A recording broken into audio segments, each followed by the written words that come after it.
I'm on my own, broken alone. I feel the rain crashing down all around this empty town. I'm searching for the lost and found, but you don't care, you're unaware. Keep moving like the scars aren't even there. It's in the air like a blazing flare. Don't stare 'cause the flames will burn us. I thought you were the one for me.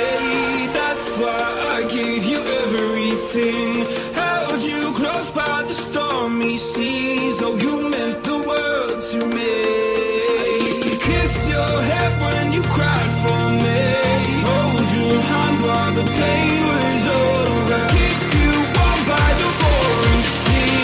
You meant the world to me.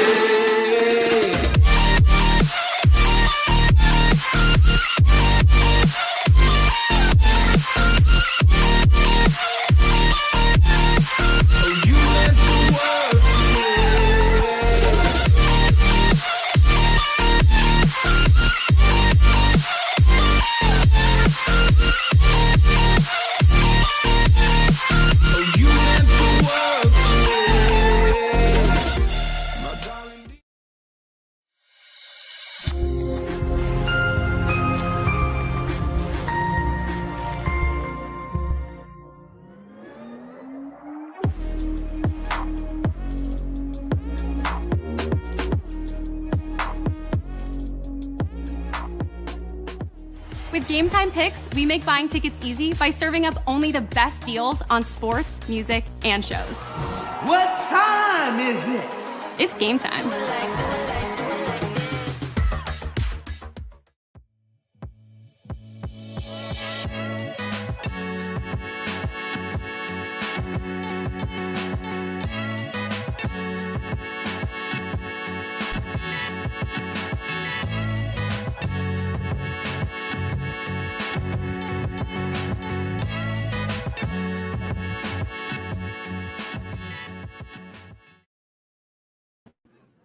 Now that is how you start a goddamn live. That's right. That's right. We ate the air. You weren't kidding when you said you got the bangers. That was a really, really badass tune right there. We ate that up. Really I know, was. man.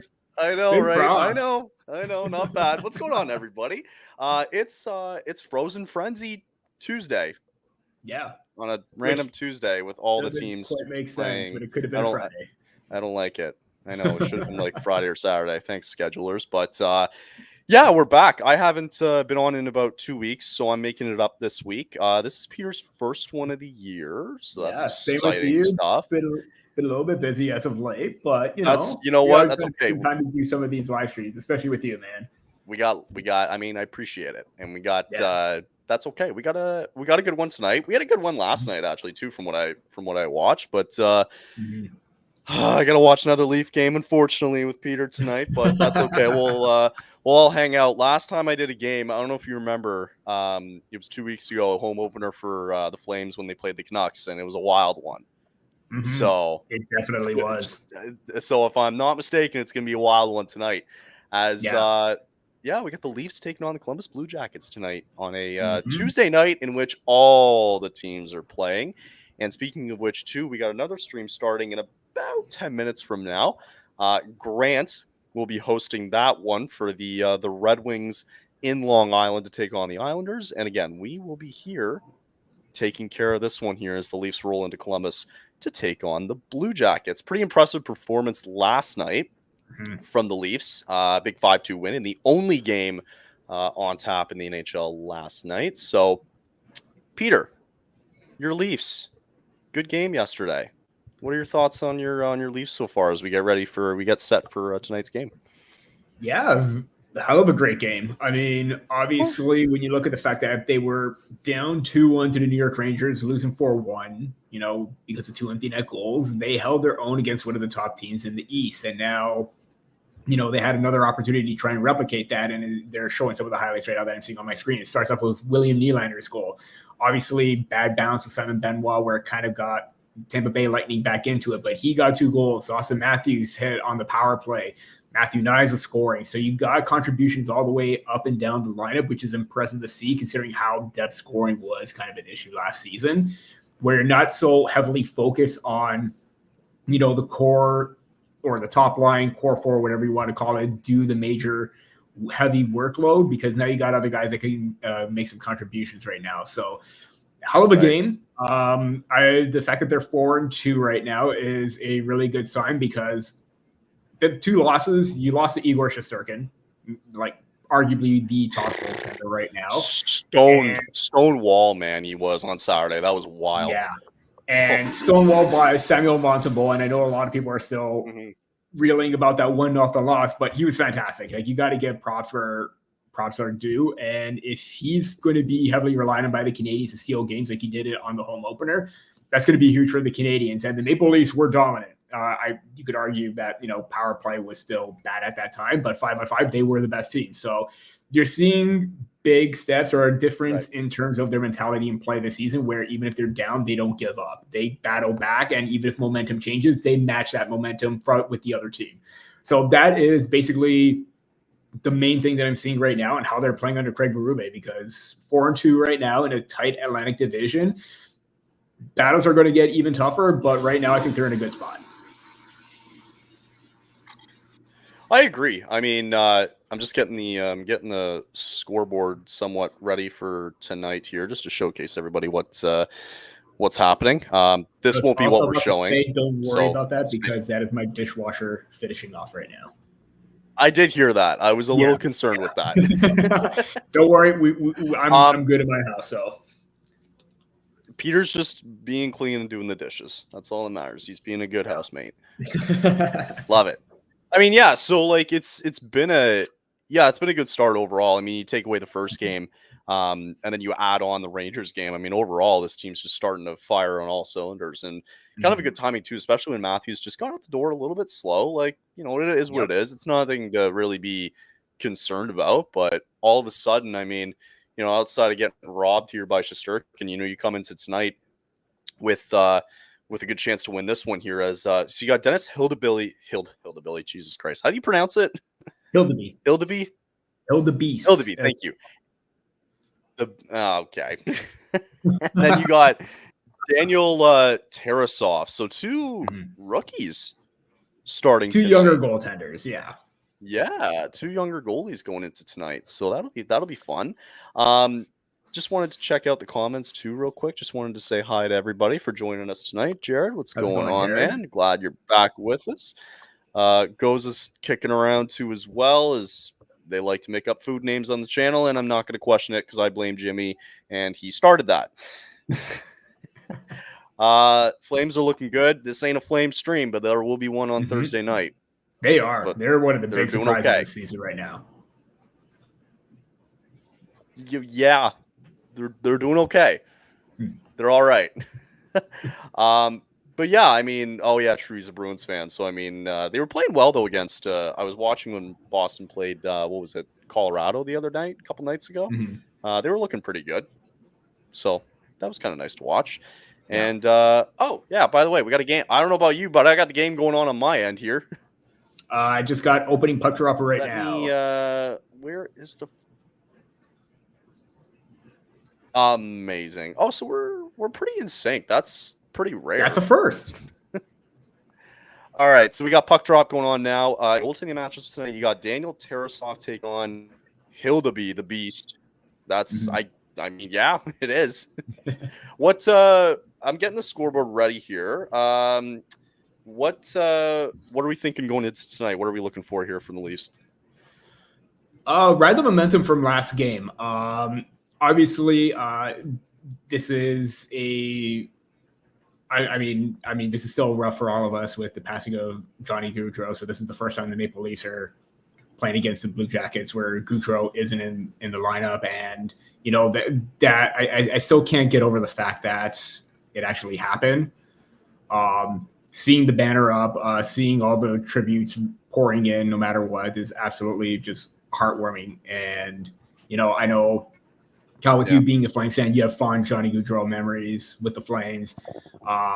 especially with that last moment before he made the way over to Columbus. So, it's an emotional game for me, and it's still going to be emotional for all of us, including the Blue Jackets and Blue Jackets fans as well. So shout out to the whole fan base, to the team, everything like that. I'm still thinking this is going to be a very competitive game.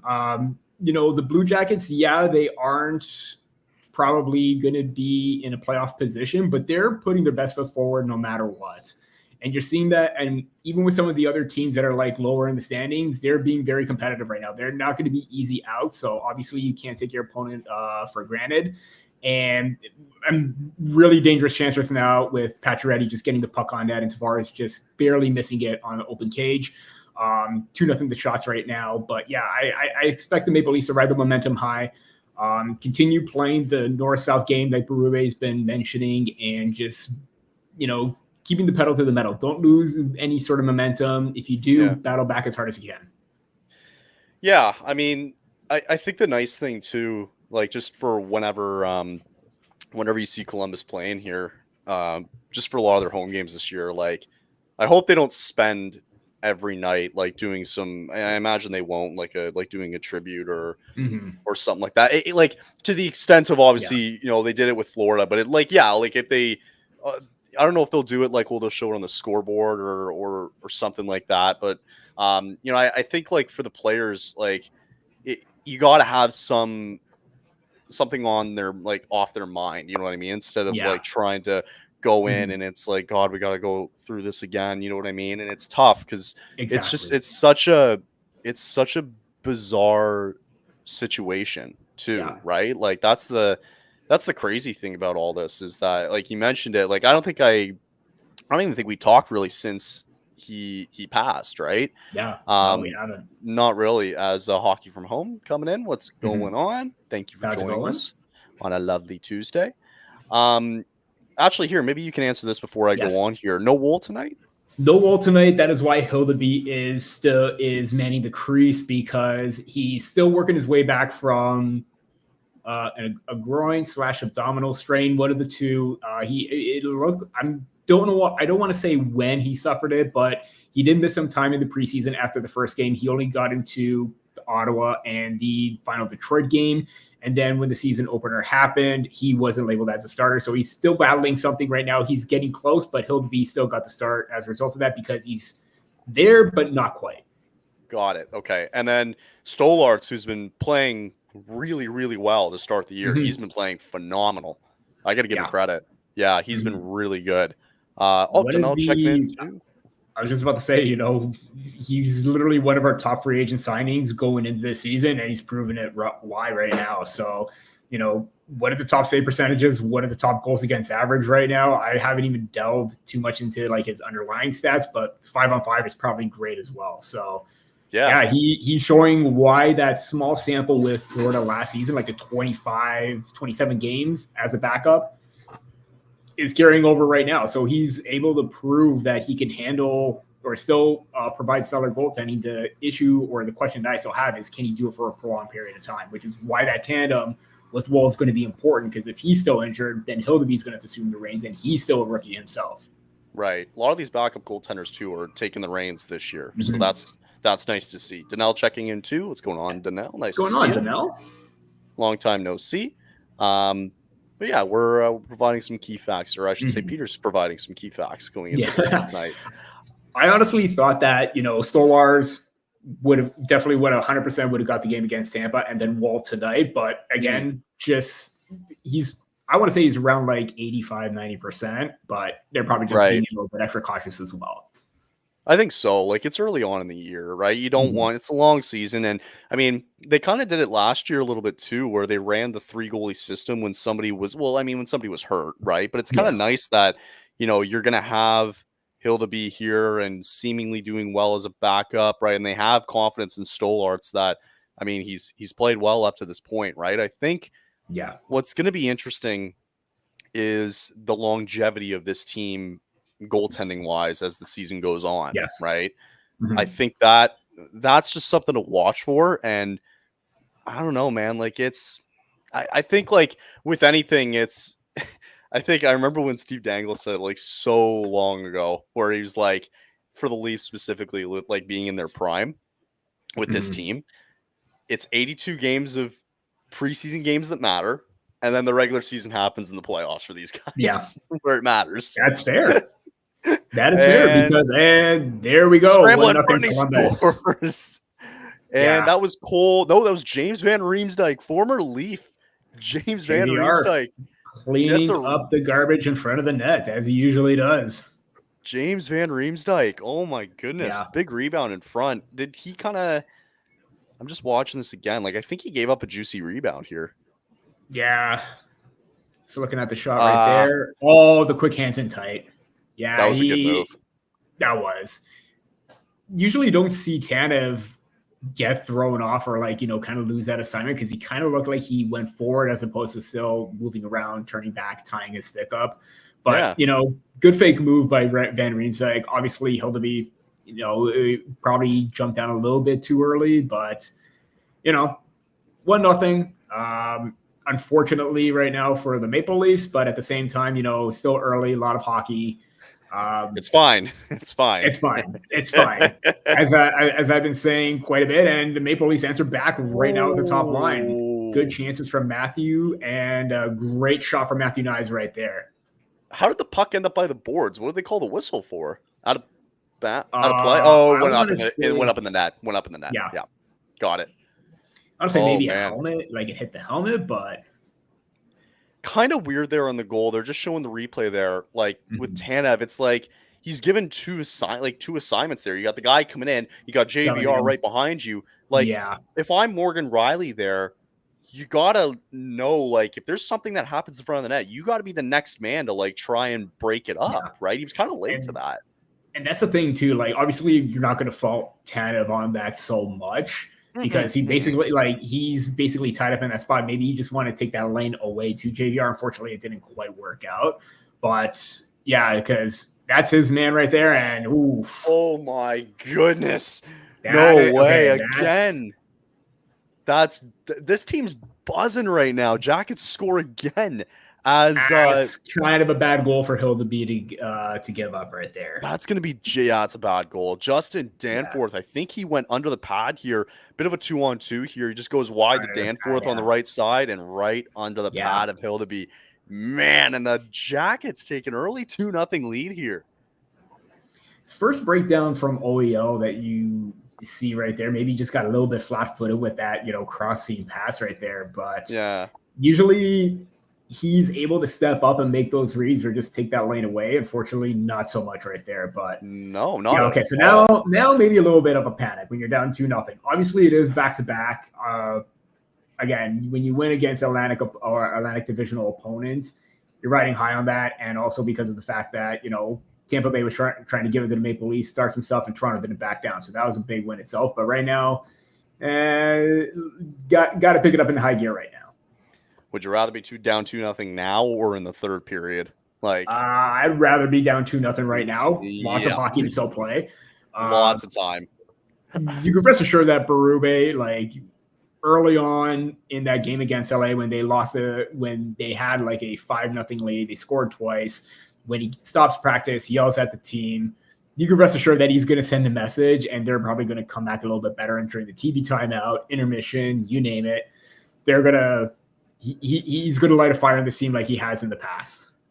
I really like Berube as this team's coach. I think I think he's the right fit. Like, I'm not sitting here saying Keefe was the answer. I think in this situation, Berube better fits this team than a guy like Sheldon Keefe. Not saying that Sheldon Keefe's a bad coach. I thought he was fine. But in order to take that next step, I think Berube can really put these guys in a high gear. You know what I mean? And that was the thing too, because like we saw Keefe like lay into the team too at certain points as well. So it's not like he just laid back, kind of did his own thing. He actually tried to motivate the team. But I think right now he was more of a puck possession style, which it worked to their advantage. But right now Berube is more not necessarily run and gun, but heavy forecheck, quick in, quick out, north-south kind of hockey. So that to me is the main difference between the two right there. Sounds like he's just trying to simplify it more with these guys. That too, yeah. Because again, too many times last year they tried to get very creative, very cute. Sometimes that really isn't the best recipe, as you saw that from the Florida Panthers. Simple hockey is probably the best way to go. Work for them on the way to the Stanley Cup right there. And even with the Edmonton Oilers too, obviously you got the two best players in the league, but they're creative, but they know how to simplify things at certain points as well. And they just grinded people down too for Florida. Yeah. Like that was just it. I think like that's the biggest thing. Like, yes, they were a good team in the regular season. They were kind of saving it for the playoffs. If that makes sense. You know what I mean? Like they were just being all around, like just skillful guys throughout the season last year. And then when it came to playoff time, they were just, what's against, Mm-hmm. you know what I mean? Like they were buttholes to play against. Yeah, definitely. And I'm just looking over, Twitter right now.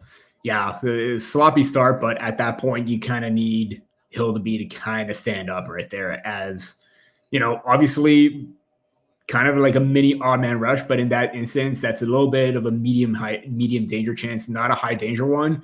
You got to make that save at that point. Yeah, that's one he's going to want back. That should be an easy pad save. Even if it goes out at a rebound, you got enough guys back where you can just kind of get it out there. Yeah, absolutely. And again, this is why he's one of the top goalie prospects on the team. Obviously, there shouldn't be a whole lot of pressure on him right now because if once and when Wall is healthy, he's probably going to be sent back down. But this is good experience for him and a good learning experience at that. So he has made some difficult saves, especially against that game against the New Jersey Devils. So hopefully, I'm not counting him out just yet, but again, you kind of got to stop that one. And I read it. It's interesting that you say that, like when he's, I guess, like if you want to count this as like, it's not over yet, obviously, but like if you want to count this as Hildeby's not best night, it's amazing how good teams know how should I put this? Like how to lose, but still walking away from it, knowing like that they played. Like you can have a bad night, but a lot of teams last year when they lose in overtime or a shootout or whatever, like, and you go back and you look at the game and go, man, these guys did not have it tonight, like whatever it was, and they can still walk away with that with a point. It's like, this might be one of those nights where, man, this is just not their night for whatever reason, right? And if they can find a way to scratch and claw their way back here to 2-2, and if they end up falling here late, like it is what it is, right? Yeah. Yeah. So I mean, I don't know where I was going with this, but you get it. Yeah, no, it could be one of those nights where they're not at their best, but still manage to salvage something. Which again, that's how good teams try to find a way to win. I will say this: I remember that game last year where it was like 5-1 or whatever. Yeah, the game that we did, right? Or no? Not. Oh no, you know what it was? I was on another stream and I was like, oh my God, like, are you guys seeing what's happening? I turned it to the Leaf game because I'm like, I have to see what's happening here. Like, yeah, and then that whole third period barrage where they were absolutely bad for 40 minutes, and then against it Columbus. starts with Matthews and everything like that. So yeah, hopefully we don't get to that point. Yeah. Oh my God, I remember that too. That's so funny. That was a fun game. Sorry. Not so fun game. RJ checking in here. RJ's got his work cut out for him tonight. But RJ's we appreciate it. Updates. But we appreciate it. I like when he gets the updates because I don't have to look at my phone to see what's happening. It is Frozen Frenzy night though, as every single team is going to get a chance to play tonight. Update people on the score so far. Here we got Capitals currently up 2-0 over the Philadelphia Flyers. Intervals. What the hell is with these 15-minute intervals? I was just going to say that. Every 15 minutes a game starts, which is why it's called the Frenzy. Oh. Although I think it started at like 6 o'clock or 6:15. But one like, two, but obviously Capitals and Flyers starting it off, kicking it off kind of thing. I don't get it. Like, for the schedule makers, you're doing this on a Tuesday night's not a bad thing. Like, you're still sitting at home and you're watching a game. Yeah, but it's like you're not no bar is open on a Tuesday night. Like, people are kind of fuming that, like, it's that night where you're also competing with the opening night of NBA. Oh my God. So that instantly right there, if you're not, managing it that well, where it's coinciding with NBA opening night, obviously NBA is going to take precedent. I totally forgot about that. Yeah. I didn't it's not only NBA tip-off. So it's not only Tuesday night, but it's also an NBA tip-off night. NBA tip-off, yeah. Good job. Good job, League. I was about to say, if you were planning on waiting on doing this Friday, there's the start of the World Series. And okay, I kind of hate the fact that it's the Yankees and Dodgers, but you could rest assured that series alone, everyone's going to be tuning into that. I hate baseball. I truly hate baseball. I can't stand it. Fun for the game. Okay, let me see what else we got here. Wild Panthers got Wild up 3-1. Yeah. Wild have been sneaky good so far. I read a stat that Minnesota has not trailed for a single second in their opening games this season. Interesting. They've either been tied or have been winning. So they've been really good to start the year. Yeah. Something to keep note of. And they're currently up 3-1 on Florida. Dallas, Devils currently up 2-1 over the Lightning right now. Lightning coming off back-to-back nights as well, same as the Leafs. Mm-hmm. Stars and Sabres are underway in the first. No score in that one. In Buffalo, Rangers already up 4-1. Oh my lord, on the Habs. Late there in the first period. And the one on our other stream currently right now, just tipping off, is between the Red Wings and the Islanders. Make sure you go say hi to Grant when you get a chance. Yes. Also, too, tonight, Shesterkin wanted to get paid. He's, you know what? I didn't like it at first, but now it's like, okay. He holds all the power right now. He's holding all the power. Listen, it's all good. Okay, here's my thing. I think it's all good and nice, and that he's doing well here at the beginning. Wrong time to do it. It's kind of crap, right? Because it's like, but again, it's working out for him. Mm-hmm. But when does it matter most? What we've been saying the last 7-8 years. Exactly. Exactly. You can do this. I would argue that even when the Rangers weren't at their best, Shesterkin was. Mm-hmm. And he was always giving them a fighting chance. So even if the players, even if the players outside weren't playing well, there were times where he was absolutely phenomenal. So he's kind of the exception right now. I would bet my bottom dollar that the Rangers will probably go all in here. I think they will. Coming up, there's no way they're going to let him walk. No, like well, yes, for Shesterkin, sure. I'm thinking also to like going overall they're going to go all in for sure. They're going to go all in, right? Like you have a Florida team that lost a couple of key pieces, and if it wasn't for Florida, the Rangers would be in that Stanley Cup final, and they could have won it. They could have. Do you think they're the best team in the East? As of now, yes. Okay. As it stands, I do think the Rangers, right? Yeah, Rangers. Yeah. Start the season, I really do think that. I obviously you can't discredit or count out Florida because of where they were. They're the reigning champs, so I think they're going to be at the top. But then right after that, it's everybody else clawing for spots. Exactly. Also a bit of news too today. Jake Neighbors extended to a 2-year deal. That's right. Good deal for him. Yeah. Good, tidy piece of work for the Blues right there to get one of their younger players coming up, but also a really lethal power forward and goal scorer. Not them claiming Broberg, who's now better than like all the defense on Edmonton right now. I mean, Edmonton can use someone like Philip Broberg, but oh my god, that's so funny. They didn't want to pay him, and look what he's doing. Ever since now, there's always that chance where maybe he could, the hot start, it's great, but maybe reality does settle in a little bit. But the way that I saw him in the playoffs, I thought he was by far one of their better defenders. And obviously, heading into the deadline, he wasn't happy. They were losing him regardless, I think. I think also Dylan Holloway was a major loss as well, because now if you need a little bit more scoring depth, Holloway's starting to produce a little bit. So... Well, if they wanted to win another cup this year, like they still could have claimed them. Like they still could have got them back. They could have matched the offer, They could have, but I don't think they weren't going to sign them to those deals because they were already against the cap as well. But to me, it probably would have been a no-brainer to sign Broberg after the playoffs that he had. Maybe the production wasn't there, but the consistency was. And this was after when they signed Skinner, Arvidsson, and whoever else, right? Yeah. So, okay, maybe they were up against and you know what? I think St. Louis probably saw that and went, you know what? We're going to play dirty against We're going to these take that guys. risk. Yeah. Exactly. 2-on-1 here all of Yeah. a sudden. Oh, no. Oh, no. Scores. Yeah. Oh, Again. no. Who is this? That's Christensen? No. Aston Reese, former Maple. Oh, no, wait. Olivier. No, Olivier, number 24. Yeah, Oh again, that's my another one goodness. that Hildeby's got to have right there. That's a tough 2-on-1, though. Like, just see it again here. Yeah.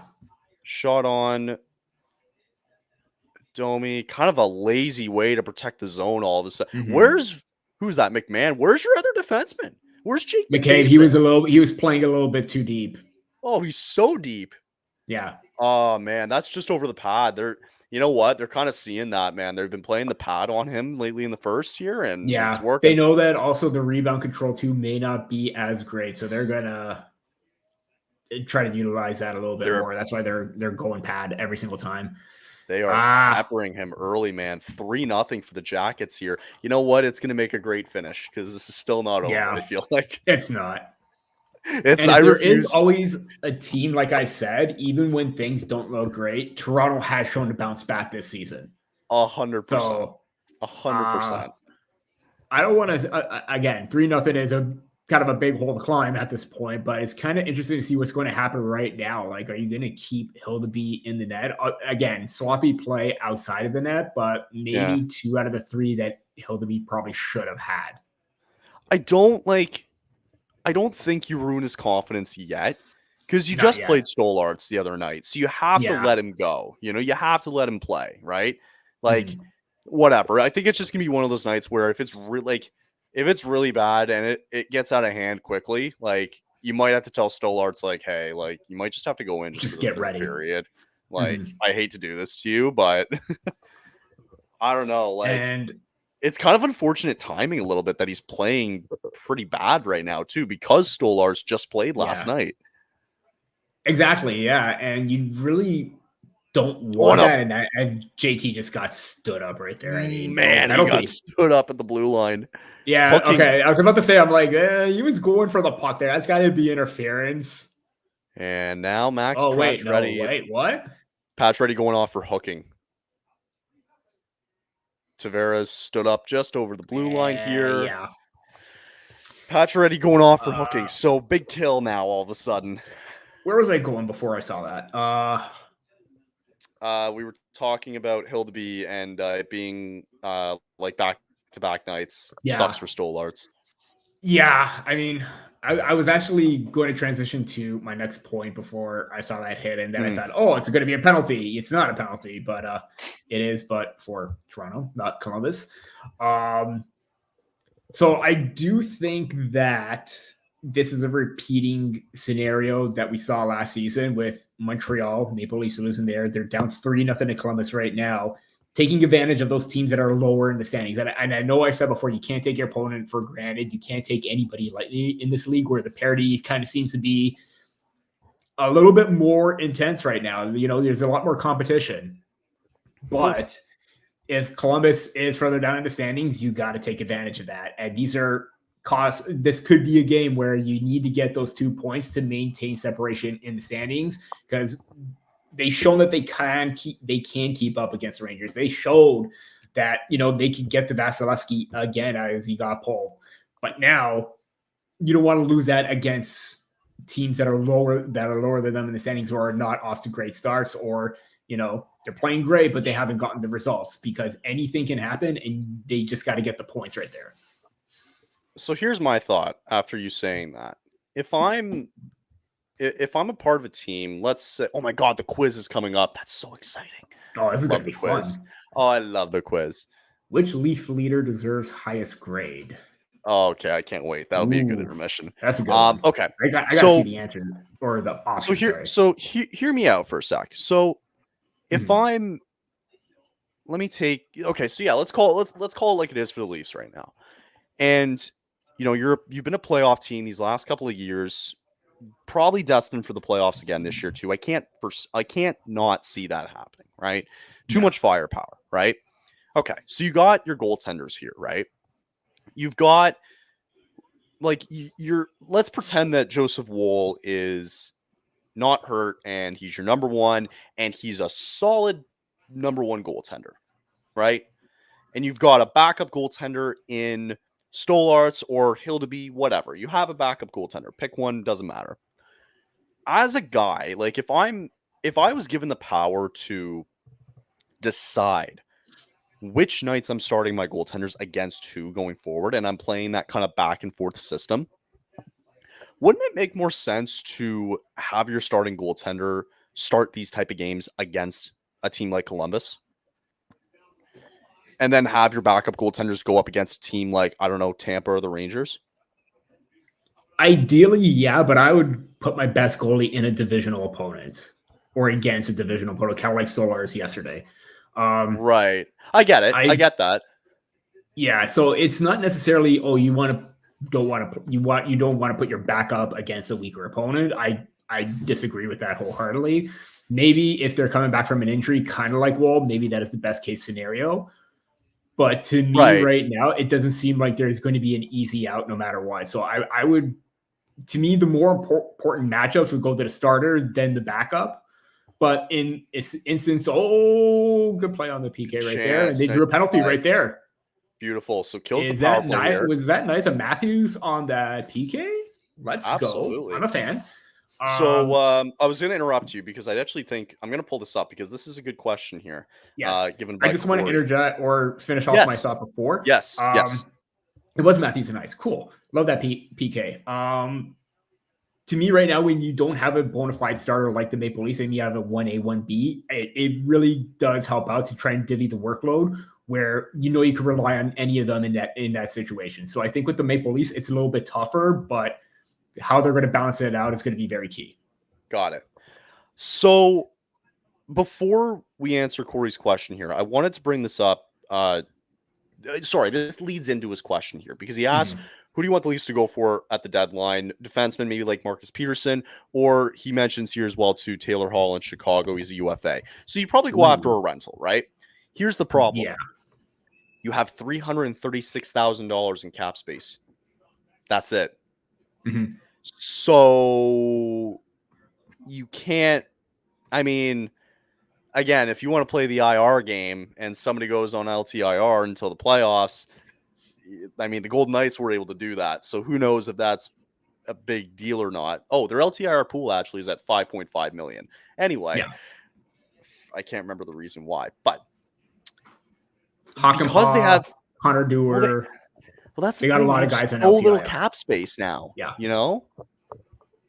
So I don't know what you do. Like you have, so they have 5.5. Okay. So they have a bit of money to play on LTIR on. Let's say like if the deadline was tomorrow, right? Yeah. What are you looking for here for them to add? And I'll bring this question up again. Where is more important to add first before we go to the player? I think to me, it's too early to tell, but great breakup though. That was a good breakup. I'm watching the game while I'm trying to gather my thoughts because this is really tough early on. I don't want to be that, be that guy.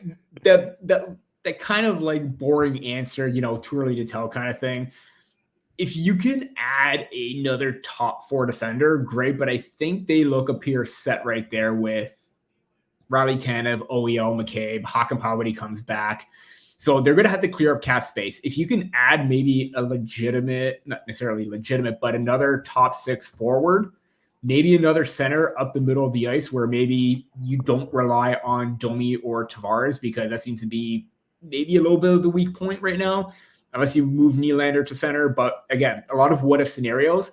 I think ideally if you could add another strong scoring winger to the offense that the Maple Leafs have right now, great. But with what assets, the cap space, as you mentioned, it's going to be very, very tough. If you're able to offload contracts like a David Kampf, like a Timothy Liljegren, which, both are sitting right now and they make about over $5 million right now. If you can do something and work around that, great. But at the same time, Tree has his work cut out for him once they get to the deadline, because if you get all the players that you want coming back, you're going to have to move players out regardless. So if you're able to move and improve on the team ahead of time, great. But it's going to be very, very tough. This may be one of those years where, you don't want to say they want to be big game hunting for a top name, but they may play the depth pool, and maybe that's it. But yeah, too early to tell right now. But that was just my thought of the not so boring answer right there. It's I like that. You mentioned about who offloading. They go for a top 6 forward. I don't know. Sure. I know Corey mentioned Taylor Hall right there. Yes. Right? But $6 million is still a little bit too rich right now. You're probably gonna have to find a team to try and eat some of that cap as well. At least like maybe 25, 50% kind of thing. You mentioned offloading contracts, right? Like you mentioned David Kampf. And again, a lot of this conversation goes towards maybe latter half of the season, right? Mm-hmm. There's one team out there that you could talk to about offloading contracts to. There are a few actually right now. There's a few, but there's one in mind. Mm-hmm. And it is the Calgary Flames because they have $28 million in cap space right now. Yeah. Sorry, they will this summer, but I think they have like $20 million in cap space. So if the season goes off the rails and they want to take some bad contracts, they absolutely can. Mm-hmm. It's going to cost you some good draft picks, but because I say don't this, have any good draft picks. Well, I say this. You want to pair somebody with Chris Tanev coming up? Mm-hmm. You could take a swing at Rasmus Anderson. It'll cost you dearly because he's I'm a big Rasmus Anderson fan. Not only would you have to get us to eat a contract, but he's also on term for the next, I think, 2 or 3 years. Mm-hmm. As I hear you typing, and he's going to look I was actually just trying to go back and see because I wanted to see if there was actually substance to this, but there were probably like teams targeting Rasmus Anderson last season. So I wanted to double check that. And I did see that they were listening to offers for Rasmus Anderson. Actually, I'm seeing some of this stuff right now. Yep. So there was talk of Anderson possibly being available. I don't know what the likelihood of that is, but man, I am a big Rasmus Anderson fan. So the thing is that he's on a term. You guys don't have the cap space. You would need this team to have the contract, and you don't even have the picks. So I don't even know. Have a number of prospects that could work out, but knowing Calgary, they may want to get picks as opposed to prospects. But if there's an NHL ready prospect coming up, who knows? The problem, like with me, I find with prospects, like I would rather picks. I think anybody would, right? Yeah. Because you're going to be getting scouts who are doing their work and believe they will fit your system. I don't want to be getting some random prospects where I'm like, I don't know this guy and I don't know if he's going to fit our system that much. So I think, and Corey, I was going to say, because Corey mentioned it here, is Hildeby makes a good save here with 34 seconds to go. Yeah. He says there isn't a star winger available like Jake Gensel there was last year. Kind of just quickly looking through some key free agents coming up next year, because that's what's going to happen the deadline. You're going to see some guys who will become a UFA. And actually, the first name I was about to just mention here was what Corey just said here in Mikko Rantanen, because the Colorado Avalanche haven't started well this year. If they don't get their act together and they don't find a way to the playoffs, there might be teams calling, right? So just to give you an example, you have Jamie Benn. He won't go, though. I think he'll probably finish his career in Dallas, number one. Brock Besser. Kind of a wild card right there, yeah. That is a wild card because you don't know. Aaron Ekblad has 1 year left on his deal. He probably stays in Florida because that's still a good cup contender. Marchand, same thing. He won't leave. Oh my God. I think, is Mitch Marner on his last year of his deal? He is on his last year. Same with JT. But the thing with JT, I think Toronto will do everything they can to sign both Marner and Tavares. I can't see Tavares going anywhere because he came to Toronto to start his family. Like, that to me, it seems like one of those things where he probably will not sign anywhere. He'll take a discount in order to stay with the team. Great, but big time. Yeah.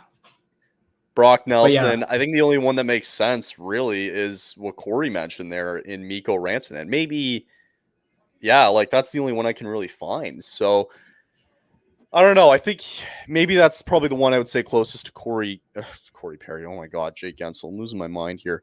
yeah. End of the first though, 3-0 Jackets after one. I don't know, man. It is an early conversation, but it's going to be interesting to see as we get closer to the deadline. There's going to be surprise teams, and there's just going to be teams that are just starting to fizzle out here. It happens Yeah. every year, and we're starting to see it happen a little bit here. So, okay, so that's the end of the first. Good talks. We will take a break because I can't wait for the quiz. I don't know about you. I'm really excited. You gotta love the quiz. It's like one of I Canada's love national it. game shows right now. I love the quiz. It's just Yeah. something to like pass the time because I don't care what these guys It's say fun. half the time. But It's basically your own thought. It's something to ask your own thoughts and what you would do or who you would pick in that situation, kind of thing. So yeah, I mean, it's fun. Yes, 100%. Okay, so we will take a break. We'll take 2 commercial breaks here, and we will be back for more of the game, and hopefully the Leafs make a bit of a comeback. Jackets lead 3-0 after 1, and we'll be back after this.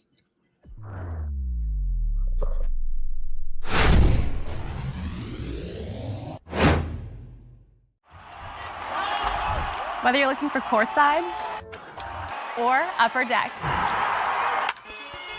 opening day or opening night, comedy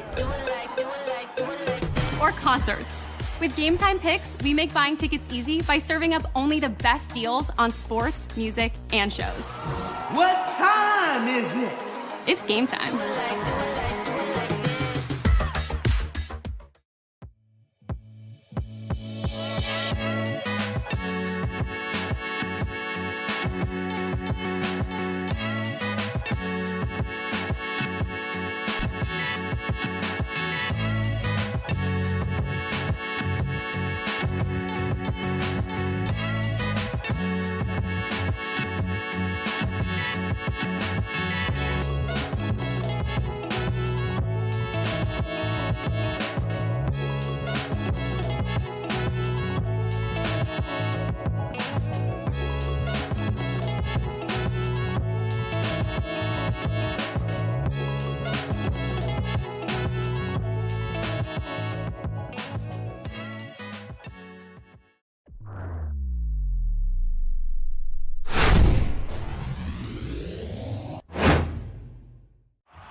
Whether you're looking for courtside or upper deck, opening day or opening night, comedy or concerts.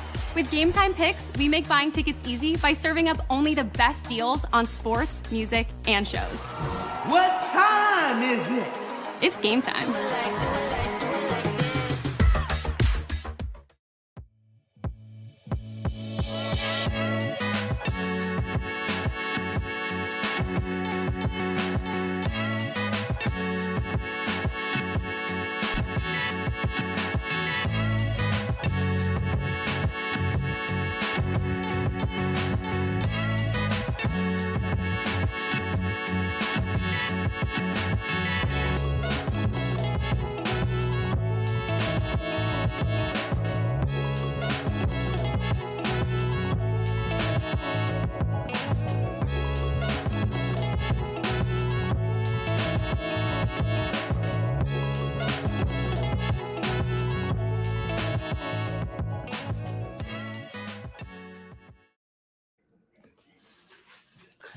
I want to apologize because I don't know what was happening with the commercial break there. So I think it was very edgy and cutting out.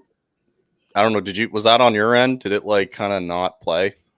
Kind of looked okay on my end. No. Maybe it's me. So I bought, if anybody's having a problem out there with laptops and stuff, and like, you know, when they really heat up. Mm-hmm. So I bought this thing I saw on Amazon and I'm giving it a shot. It was only $20. But it's basically like it's the same size as the base of your laptop, and it just plays this little quiet fan, just so it keeps it cool. And Nice. So far, it's okay. It's doing okay. It's working out. It's okay. Well, I played it on my end, and I'm like, what the hell is happening with this commercial? I just want to give, obviously, like, you know, Leafs Nation is not necessarily in shambles, but the joke's already flying. And this is from none other than Steve Dangle. Leafs gave up 3 goals, took a penalty, and then went straight into a diaper commercial. It's going great, guys. So, yeah. I want to see that, actually. Let me check that. I want to see it. That was from Dangle? That was from Dangle, yeah. You know what? I'll give him credit.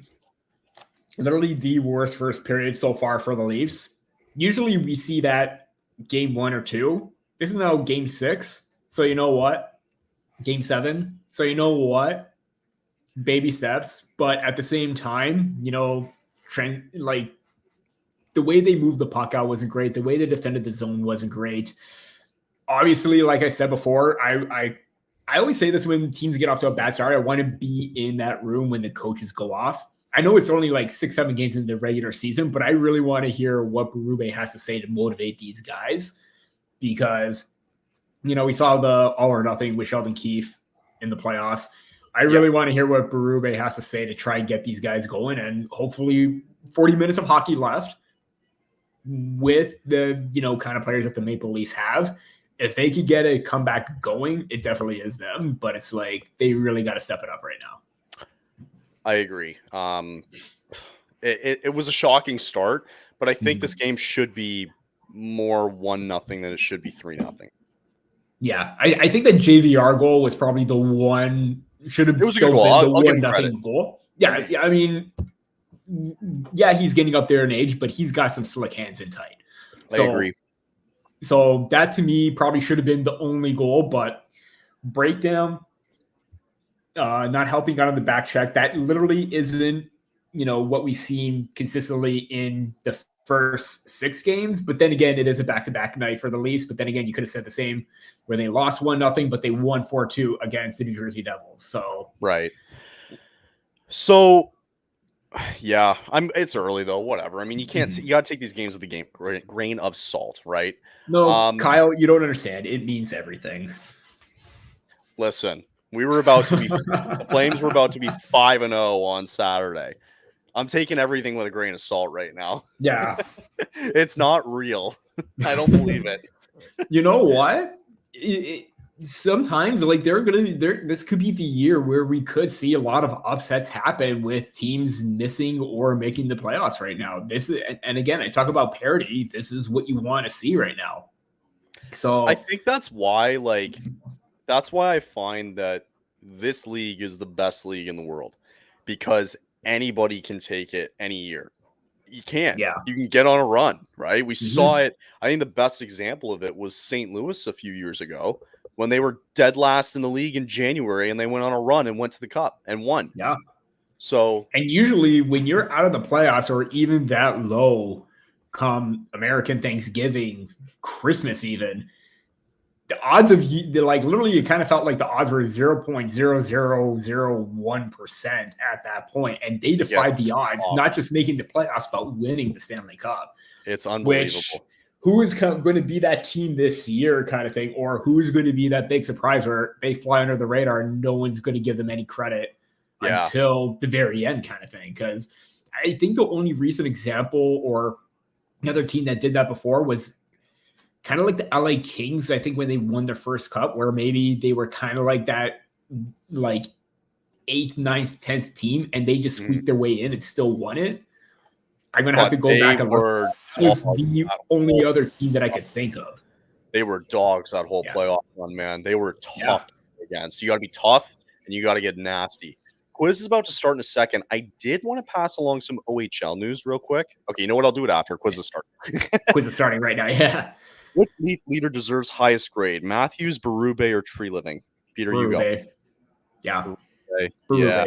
Berube. The way that he gets his team going every single time, the difference in style of play, the way that everybody on the team has kind of bought their way onto it right now to play that mentality, to play aggressive. Obviously, tonight's a different story, but so far to this point, it is a different Maple Leafs team, and it's because of him. Don't mind me. I'm actually going to write these down and see what people think. It's like the quiz 2.0 on THPN. The THPN quiz. I don't know. I don't know if we're able to. Brad Treliving does deserve some praise. Oh, highest grade. Okay. Yeah. Treliving, yeah, because of those underrated moves that he had with Stolarz, Ekman-Larsson, Tanev. I can see that. I think this may be the one where maybe we don't get Matthews, but I missed the other answer. But I got it. The other one was Brad Treliving. Yeah. Nice, authentic first liner. B-Leaf. Nice, authentic first liner. B-Leaf. So he would play with what? Matthews and Marner? Or Marner Nylander. Like, if you're on Matthews' wing, you are the top line. Is Nyes considered? Sorry, I was gonna say, like, is Nyes considered a? Oh, what the heck? Sorry, I saw Berube's. I was like, why is there a guy with sunglasses there? Oh my god, I didn't even realize that. Whatever. Because Berube's cool like that. I guess he is. So sorry. Is Matthew Nyes more of a goal scorer? Like, is that power forward? Power forward. Okay. Power forward. He was a goal scorer at the college level because of his ability, because of his shot, the hands in tight. But This is the kind of a power forward or element that you lacked in the top line ever since Zach Hyman left, and you've been trying to plug holes with, Michael Bunting, other wingers and stuff like that. But he's got the size, he's got the ability to win pucks, he's got the the work ethic that's just very, very on point that complements the two star players. So belief for me. I'll go belief too. Which is better of Brilliant Stolarz' plays, the goal line save or the end-to-end pass that he had last night? That goal line save was disgusting. That was nice. See, I know Odog likes to go off the board sometimes, so I'm going to go off the board and say C both, because that is a legit save of the year candidate right there. And when you see goalies make those end-to-end passes, that is very, very impressive and difficult. Yeah. So I'm going to throw in the C answer in there and say both. Both? This isn't the quiz. It's one or the other. I'm making my own rules. I mean, okay, that end-to-end pass was pretty nice. That end-to-end pass was nice. Yeah, that was nice. I kind of like the save better. I think, you see a goalie pass here and there. You've seen goalie goals too. Yeah, I mean, okay, I give the slight edge to the goal line save, but considering that the Maple Leafs haven't had like a good puck handler, goaltender, that's so impressive. Fair. Who is your favorite NHL father-son combo? The Howes, the Hulls, or the Tkachuks? Ooh, that's a good question. I would probably go. One. I like the Hulls. I like the Tkachuks, but I don't know. I just like the nostalgia of the Hulls, to be honest. But it was kind of cool to see Matthew hand the cup off to Keith. Yeah. After that was like, man, like that was really cool because Keith never got a chance to win, right? And then he goes and lifts it, and it's like, frig, that's pretty cool. But I don't know. I like the Hulls. I like Brett and Bobby. Historic wise, I'm gonna say the Howes because that's one of the lines where like Gordy played with his kids. Yeah, that to me is always one of those feel good stories, and obviously Hall of Famer regardless. But if we're going new, I don't know. Like Keith Tkachuk was one of those like players that you hated to play against. Matthew and Brady are the exact same way, and they don't lose that edge whatsoever. So that one's tough, but I'm going to say the Howes. The Howes, yeah. That's the thing. I think people forget about that. Like Keith Tkachuk was like the guy. Yeah. Man, he was so tough to play against. You see that Tim Hortons commercial where Matthew and Brady are comparing cards, and then he's just like, with 500 goals, your dad, and then he's just like, and like 1,200 penalty minutes, and you just see his face just go like blank, and it's just like, man, I just got called up on my own kids kind of thing. Which is, I see how it is. There's that with the Tim Hortons. They're both of them fighting with each other, and the Hyundai with the mom saying, you know what, don't make me come back there to separate you, and then Brady has to go and sit in the row back. I mean, I mean, I you know what? I'm gonna give it the edge to the Kachucks right now just because of the commercials. Just the commercials. Yeah. Just the commercials. Yeah. It's not like these guys had great. commercials back in the day.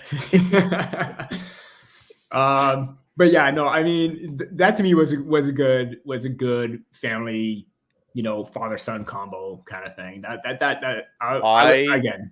Yeah, probably go I want to see Brady in the playoffs so badly. Oh my God, he would be a menace to play against. Oh, if I would Ottawa love to see makes it, you can rest assured that he's going to be a loose cannon in the sense that he's not going to do something dumb or stupid, but he is made for playoff hockey. I'm going to say it. I think if they don't make the playoffs this year, Brady's going to be like, if we don't friggin' make it next year, trade me. I'm done. Okay, I'm curious. What's his contract? He's got to be in like year 3 or 4 with his I think he's going to get sick of it right? at some point, though. He's like, get me the hell out of here. I think this could be the year. So we'll see. If it goes really, really bad.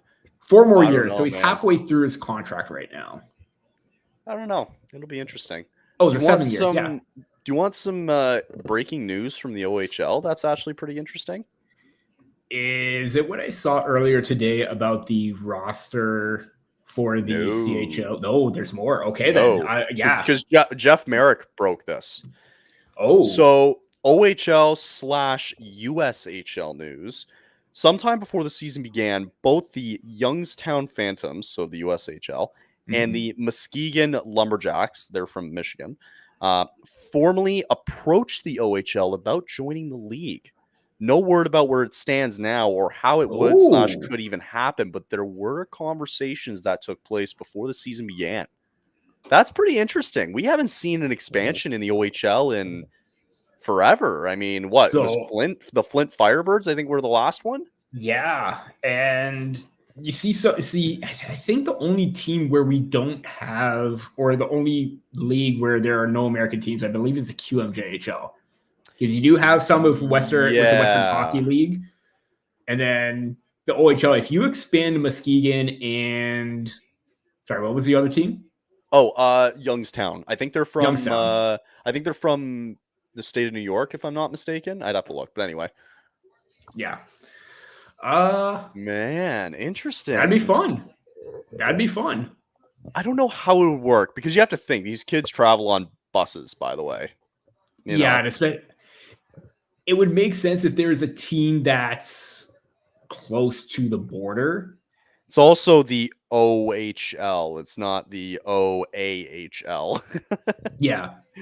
Okay, there's the exception of, what is it? Saginaw, Erie, and Flint. And I think that's it, right? The 3 teams? Yeah. I believe it's only those 3. Do you remember Plymouth? I do remember Plymouth, yeah. When Tyler Seguin played on that team? Correct me if I'm wrong. Was Tom Wilson on the Plymouth Whalers at one point too? You might be right. I think so. 2012, 2013. Yeah. Was the last time he played. And I can't remember what happened to them. I don't remember. Plymouth Whalers. I think they where did they go? That's a good question. 2014-15 was the last time they were ever a team. Yes. By the way, second period is now officially underway. Yes. Hey, we are on point again. Hey, look at us. That is great. So the Plymouth Whalers. Because I know that Hamilton, Brantford, and even Belleville were teams, but I think Belleville went to Hamilton. Hamilton went to Brantford. They relocated to Flint, the Whalers. That's what they did. Yeah, that's what happened. Andrew checking in too. Andrew, what's going on? And how's it going, Andrew? Doing great. 3-0 Columbus. Could be better for the Leafs, but could be a lot better. Could be a lot better. So that'd be interesting. I don't know. Okay, so as Ontario wins, if I want to put it that way, if they were to add a team, do you think they could add another team in Ontario? NHL team or no, just like OHL team. OHL team? Where would you go? because you have all the major cities right now, but again, if you're looking to expand maybe to another American team, it's going to have to be close to the border where it's easy travel, because you already have. It's going to be tough because you're going to run into that situation where you're going to have, depending on which conference they go into, they're going to have one division with 6 teams, and then the rest with 5, or 2 with 6, 1 with 5, or the other 2 with 5. I think you kind of have to go out east, right? Yeah, to me, I think if you are looking to expand, again, this is tough because now Mississauga, the Steelheads, became Brampton. Right. There were the Belleville Bulls for the longest time, but then they went to Hamilton. Hamilton went to Brantford. I don't know what's going on with that organization, but a lot happened with that organization in terms of like placement. Barrie went to North Bay. So if you're looking at getting 2 of those USHL ones and bringing back Barrie, or no, wait. North Bay was Brampton. North Bay was Brampton. Yes. There correct. We go. Okay, so now I'm getting confused. So not bringing back Barrie because Barrie's already in the league. Yeah. So if you are able to bring back a team in Mississauga and a team in Belleville and get 2 of those USHL teams, could work out because then you would have 6 in each division. Because they're still in Hamilton, right? There's one in Hamilton. Yeah. So there's one in Hamilton. No, they're in Bradford.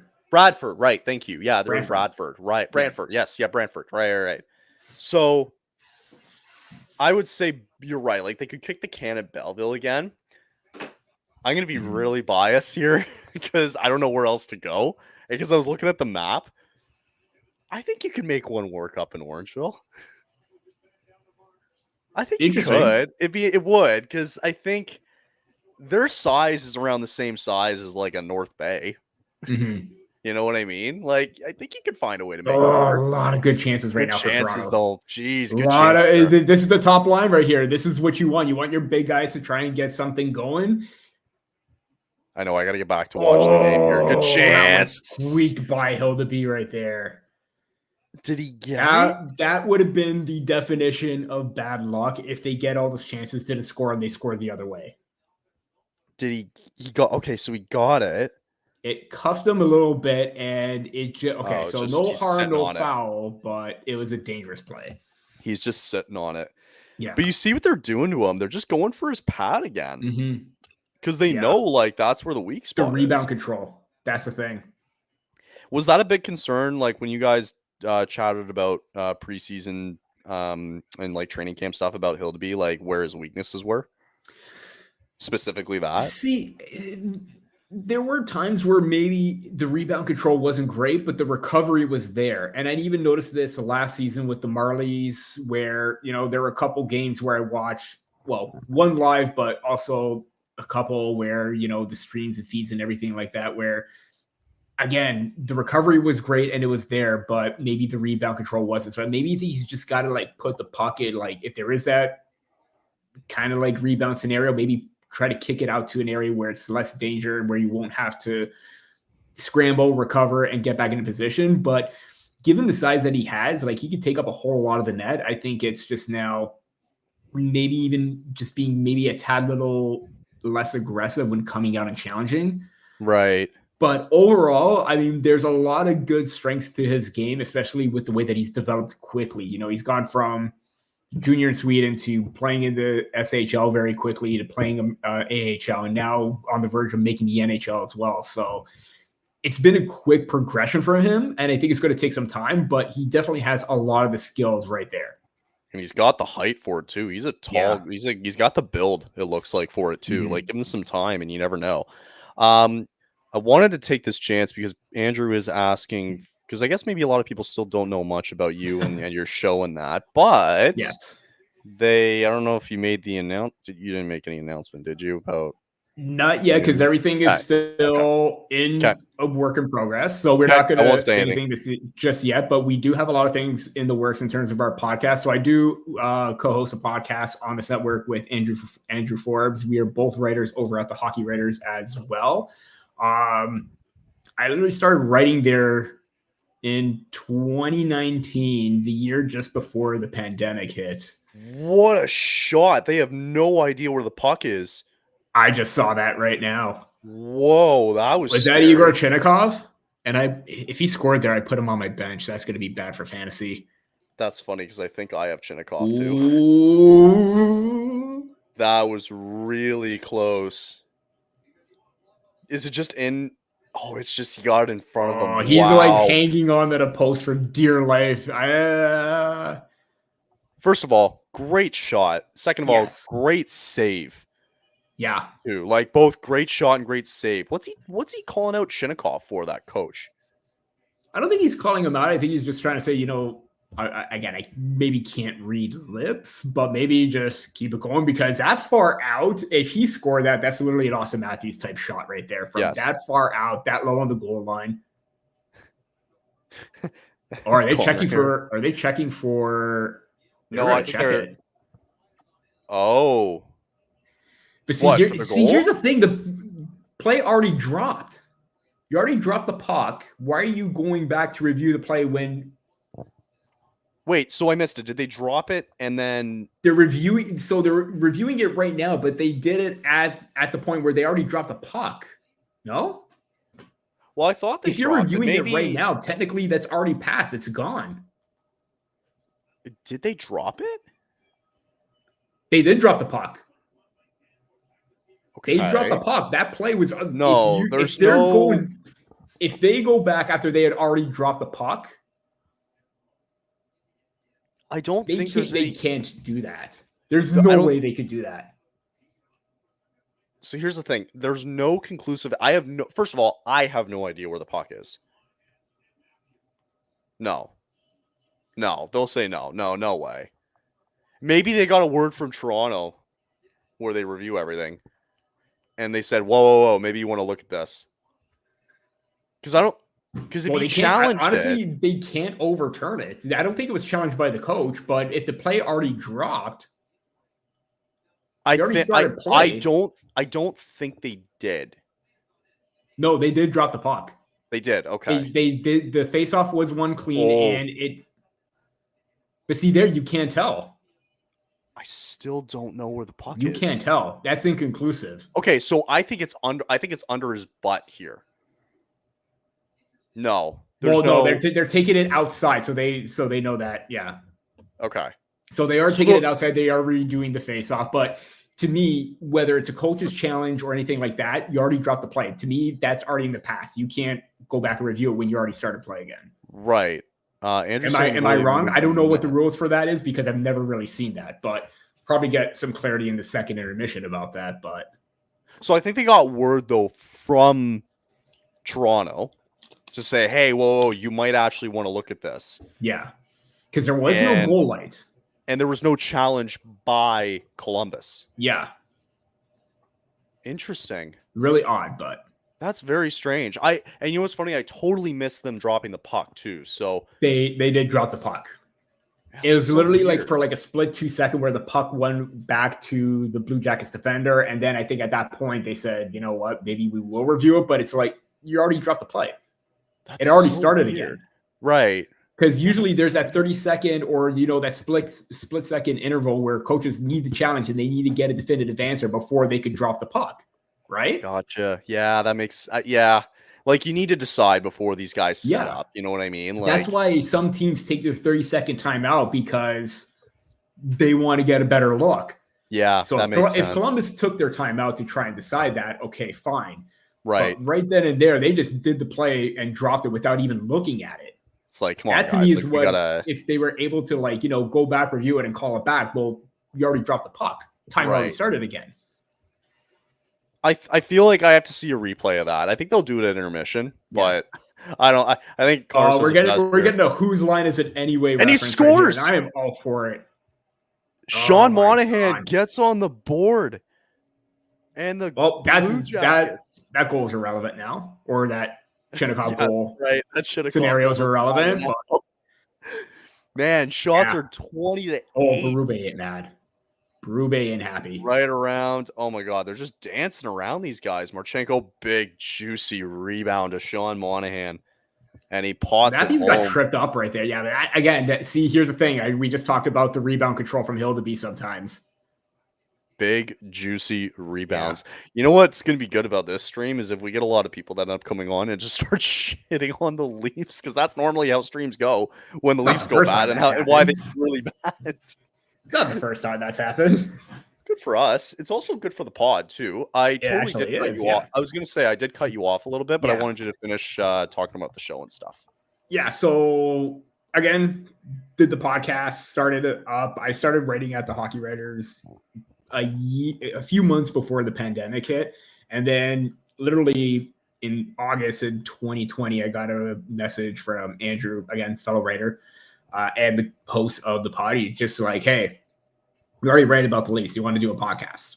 So nice. Right then and there I'm just like, yeah, sure. But I'm at the point now where, you know, I also had an old laptop where it was basically on the verge of surviving. Like it was 2019 and I still had a brick laptop, a MacBook Pro.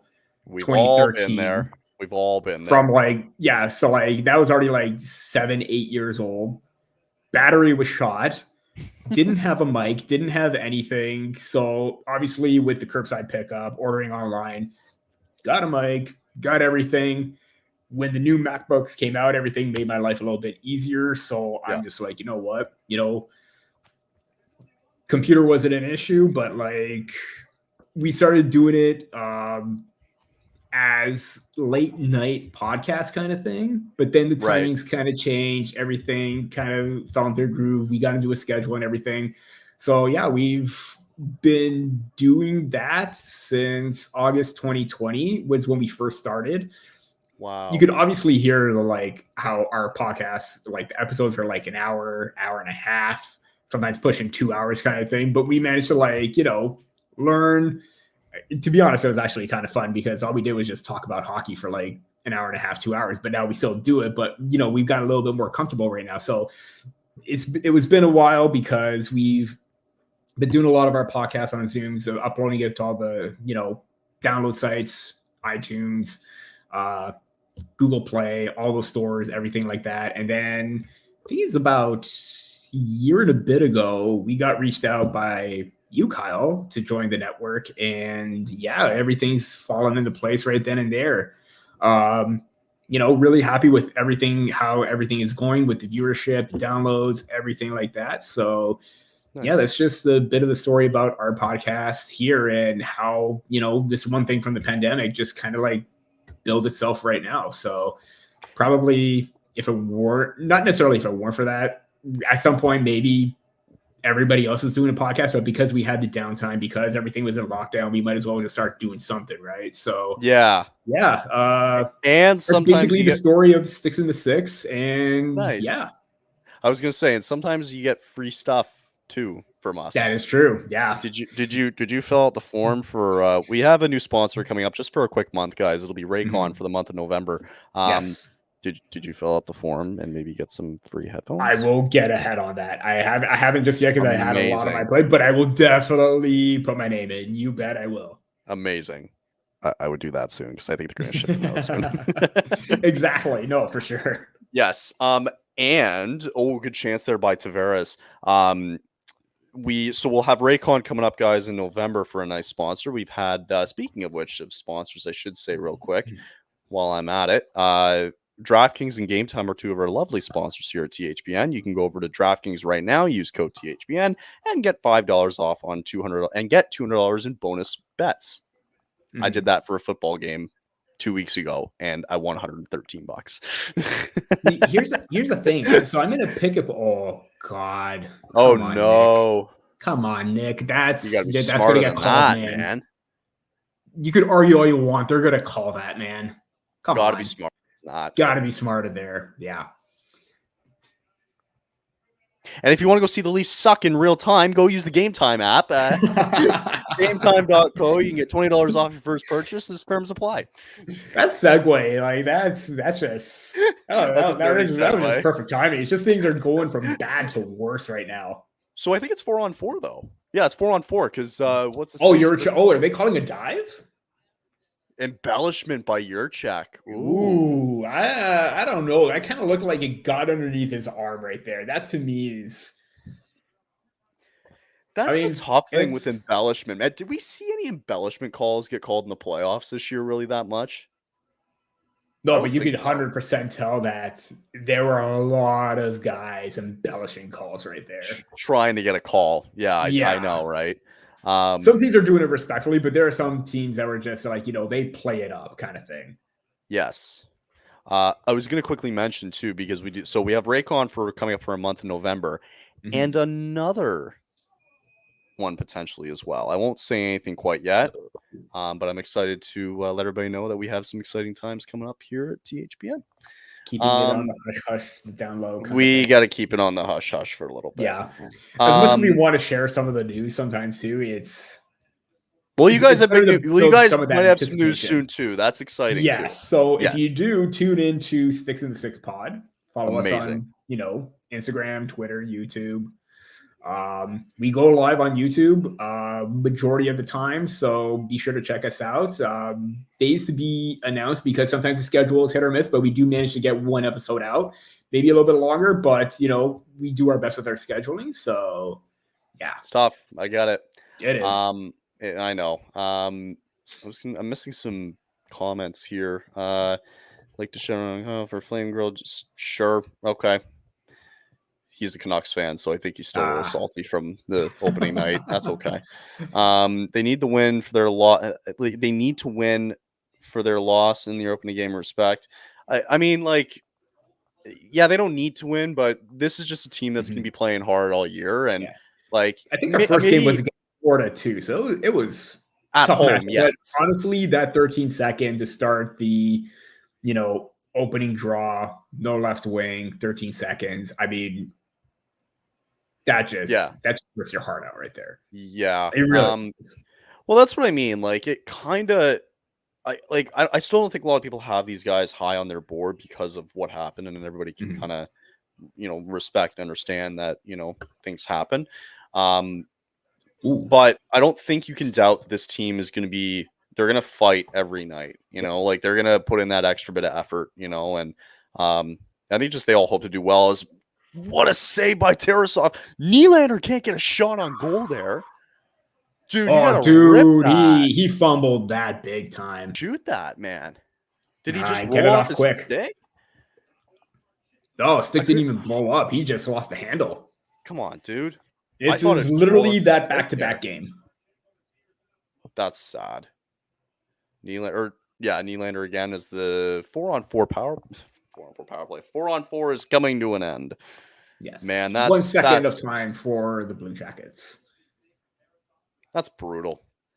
Yeah. So watching it again here. I see that again. Again, Riley goes end to end. Like that's I just wish Riley does more of that on the power play instead of drop passing it. Like do that 4-on-4. Good shot from Nyes. Again, Nylander kind of just bobbled it right there. Why is he not shooting that? He initially had it. He just had to get a quick flick of the wrist off. Look at the flick of the wrist. And that is why Matthew Nyes is a belief for the top power play. I mean, top line. Look at the flick of the wrist. Sorry. That was the first thing. Set you up for that one. Set you up for that one. Oh yeah, man, he's got to shoot that though. Come on, like 100% of the time, Nylander does rip it. So it's like maybe there is that split chance where it does bobble on you. It does. Oh, that camera went flying. Oh, the glass broke off. The glass. Oh, I was about to say, I'm like, cameraman lost his balance there. What happened? Now we know what happened. I hate when this happens. Well, now we gotta wait, and now they gotta fix the glass, and they're gonna take like 20 minutes now to do this. Yeah, this is smelling commercial break. Oh, jeez. Careful, dude. Oh my god, I thought that kid was gonna get crushed. That kid's having an experience right now. Like he's broken. Like, you saw the smile on his face. He's just like, man, I got to see a big hit. I got to see glass kind of fall. See, I'm kind of glad that it didn't break in the shards because, oh man, that was a heavy hit for Patches. The kid's gonna go to school the next day and be like, guys, you'll never guess what happened to me. one, he's on TV, and two, look at that reaction. He's just like, "Whoa, what just happened?" He's like, I almost like got this. crushed. He's like, I almost got crushed by glass, and we'll go to commercial break for this as the camera falls to the ground. That's what I mean. I saw that. I'm like, whoa, what happened there? I'm like, was the hit that bad that it knocked the camera guy back? And then I saw the glass pop up. I'm like, oh wait, never mind. What a weakling. What a weakling for the camera guy.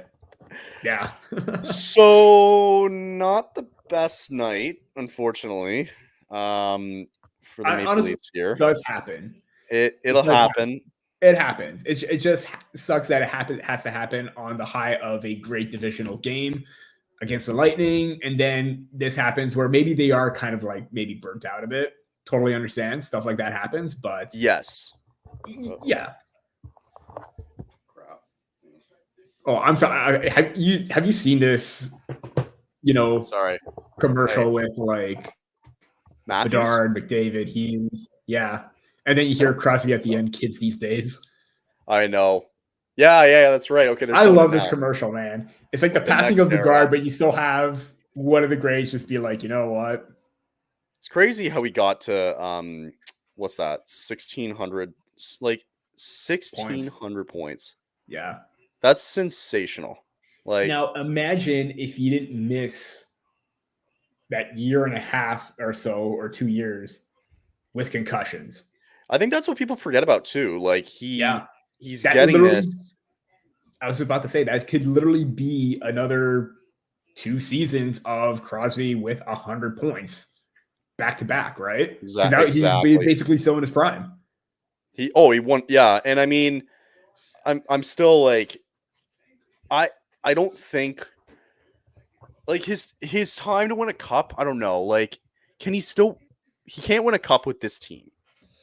I think this is Pittsburgh's last dance, but it's not even feeling like a last dance because their last dance. Nothing. Yeah, their last there's dance nothing. Was gone. So yeah, I think their last dance ended when they traded for Erik Karlsson. That to me was one of those moves where you were on the downturn. Of course, it wasn't great. He wasn't going to replicate 100 points, especially on a bad. I mean, he could have been a decent producer, but he wasn't going to get 100 points again. Like that season where he was carrying the Sharks, totally get it. But I just don't quite get the moves behind it or why. But yeah. It happened. I'm not a fan of it, and now they just got to deal with it. Yeah, that's kind of crappy, but yeah, whatever. He's gonna move on, right? At Peter, watched a 50-minute satirical. Did I say that right? Documentary. Satirical. Thank you. Called "Leafs: A Half Century of Failure." Featured Harold Ballard. Yeah, he was the old GM who did things that would make Vince McMahon proud. Harold Ballard is a name you don't want to mention in Leafs Nation because he totally ruined that organization during that time. Like, yeah, they're like that was we thought the JFJ John Ferguson Jr. era wasn't great, and that transitional period, like end of that 03-04 season lockout, post lockout kind of transition was bad. That was 10 times worse, I think. Well, obviously, but you want to go watch like a century on Leafs history in like 20 minutes. I think guy on YouTube, Urinating Tree, does an amazing job of it. have you heard of him? He's so like he's so accurate. Like it's so like I have not. I should send you the link to go watch it. It's so accurate in all of its ways. And he's like he does it for a lot of teams that are just like they're in a bad time. In shambles. Just Matthews is gonna get a chance here. At the sign of that, he batted it out of the air. Oh man. Tarasov grabs it out of midair. Man, Matthews was close on that one. Ooh, that would have been 4 straight for the captain. What's he at? 3? 3 goals a season, yeah. Oh, okay, got you. Oh, he like speed by water there. Oh no, he just grabbed it. Tarasov just grabbed it. He's the guy who did that. Yeah. So you know what? Yeah. I am gonna send you that. Oh god. It's honestly, it's really funny. I gotta find that. Good shot by OEL there. Or Matthews. Was that Matthews? Okay, I gotta send you. Yeah. 9 out of MJ's right. 9 out of 10 times Matthews. Yeah, that's right. So Connor mentioned half century of failure. This is what he's talking about. I've seen this, Connor, and it's actually it's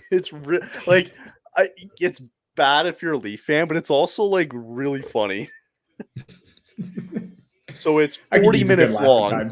It's 40 minutes long, but it's worth a watch. I could use a good laugh sometimes. We all could. Okay, I gotta send that to you on Slack. Okay, there you go.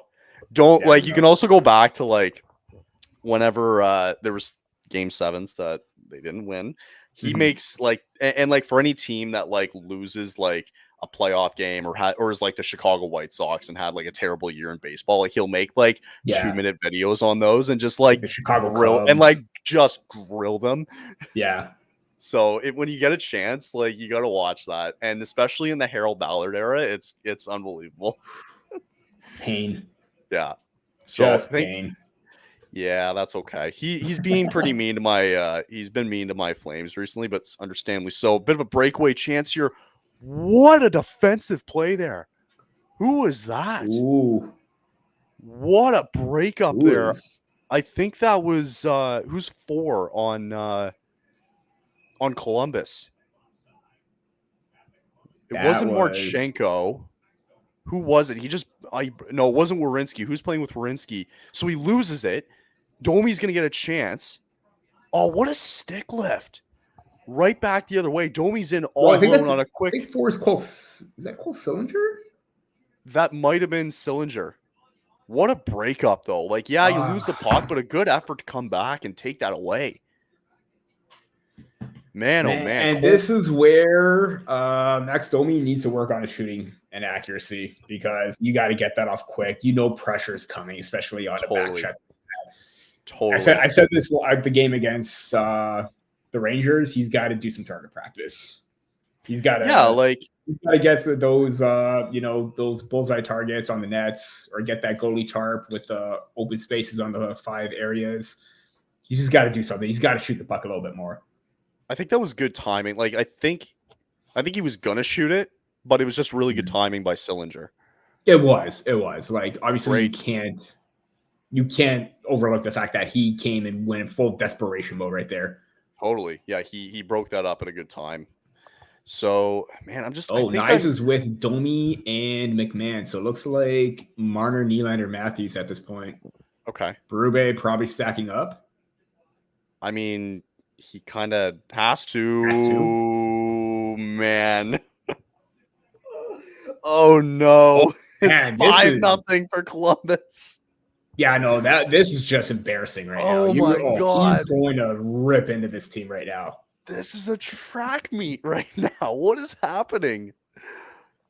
Not Zach Aston Reese on the forecheck, knocking Chris Tanev off. Zach Aston Reese, former Leaf, brings it around, fires it in front, and I think that was Olivier again who scores his second of the night. I think this is a 4th line that's cooking this team right now. Wow. I think it's Matthew Olivier. That's who he is. And he's definitely on the 4th line with Zach Aston Reese. Man. Aston Reese, who was in the AHL for a bit too after his little stint with the Leafs. Yeah. Oh man, this is what a game to do for my first live stream of the year. We had the game 1 last year. Actually, the back-to-back games where Matthews had the hat trick, and that was fun. This isn't fun. So this is the last we're going to see of Peter for a while. He's going to take a break. Yeah, I'm going to take a break. I mean, I really do enjoy doing these. I'm just playing up to the fact that it's like it's never an easy game for me to watch or do a live stream, because every single game to this point has been nerve-wracking kind of thing. And even then, I know it's only like 7 games into preseason, but man, I just tweeted out, Berube is not going to be happy. Like, if he wasn't happy in the first period, he is going to. Oh, he's going to lose it. There's going to, there's probably going to be some F-bombs post game. I with don't this team. like. It's man, like the fact that you got a fourth line that's got 2 goals on you, and it includes Zach Aston Reese on the fourth line. Yeah. That's what strikes me the most. To me, okay. The Maple Leafs fourth line to this point has been great, where it's Lawrence, Kampf, and Reeves. Right. But now, you kind of take David Kampf out, and it's. I'm not necessarily saying that he's the most important player on the team right now, but like that kind of like takes. Got a bit of the hiccups right there. Okay. Where it takes like a key figure on the penalty kill or in a death roll out, and it kind of like not necessarily messes with everybody because top line's still intact, second line's still intact. Third line kind of changed right there, but you know what? JT and Patches had some good chemistry yesterday with Robertson. They did. So it's like, what's going on kind of thing. Again, you don't want to use back-to-back as excuses, but to me, this is the game where a lesser opponent or opponent that's further down in the standings and points are gone. This is not an excuse. This is just flat out them getting their ass kicked tonight. Oh, yeah. They're just getting outworked here by this team. Like it just felt like this muscled everything. And even with the good chances that they had, Tarasov is standing tall. Give credit to Tarasov. But also, like, for a high-powered Leafs offense, I know you just played last night, but dude, like, you only have 15, 16 shots on goal. Yeah, I know. Mara gets a chance at the side of the net. I think Tarasov turns that aside too. My goodness. That was a good play by. Also, Connor, it's right there. Yeah, it's Hildeby in net tonight. By the way, not Anthony Stolarz. Yes, it is Dennis Hildeby, not Anthony Stolarz in net. Yes, Stolarz on the bench. He played last night. As another chance for the Jackets coming here. They are just there's still a period to go. Oh my god. There's still 6 minutes in this period left. Like, is there a chance this gets really ugly in the third period? Like, do we see this being like, I don't know, 8-0? Is that possible? Probably. I mean, it wouldn't surprise me. Then again, nothing surprises me with this team sometimes. But again, for 6 games, it was a different look for this team. Again, I'm not making excuses tonight because this is absolutely. I mean, it is embarrassing. It is embarrassing, considering the fact that the Maple Leafs are high up in the standings. Columbus still in that transitional period where they're still developing. They're trying to turn things around, kind of thing. And then, because on paper, the Maple Leafs are supposed to be the favorite, but mind you, the exact opposite is happening. Showing it on Yahoo here, like you can see just under the Leafs name and the Jackets name, like they're only 4-2, right? So they'll drop one tonight. They're going to drop one tonight, and they're going to go to 4-3. And again, as we mentioned, the Atlantic Division is going to be a dogfight. It's a battle, and the Jackets will games like these go away. And the Jackets will be 500 after this too. So like, yeah, we're only 5% of the way through the season, but. Man, Tanev Shift, he's been out there for like over 2 minutes. Yeah. And even looking at natural stat trick for the underlying numbers, 54% shot attempts for the Blue Jackets, 17 to 14 scoring chances, 8 to 6 high danger chances. And this is all at 5-on-5, Right. Not looking pretty, and it's been in Columbus's favor from the very beginning. The game flow has just been Columbus nonstop. Toronto can't get anything. And there really is no excuses because Tarasov is the backup goaltender, if I'm not mistaken, right? I believe it's still Mercelikins as the starter, yeah. Right. Actually, I saw his record. Sorry, I saw Tarasov's record was 2-1, so he's played the majority of the games this year for Columbus. Or they're just going for that balanced approach kind of thing, too. Maybe. Yeah. Maybe. That's possible. Connor about to go shopping. He's going to grab some popcorn because I know someone I watch who will give a box office performance later tonight. I wonder who that could be. I wonder who feeds off of all these Leafs terrible losses. And YouTube fans and subscribers love everything about it. Oh, yeah. I mean, talk about like Berube going off. Steve Dangle is probably going to be I'll say this.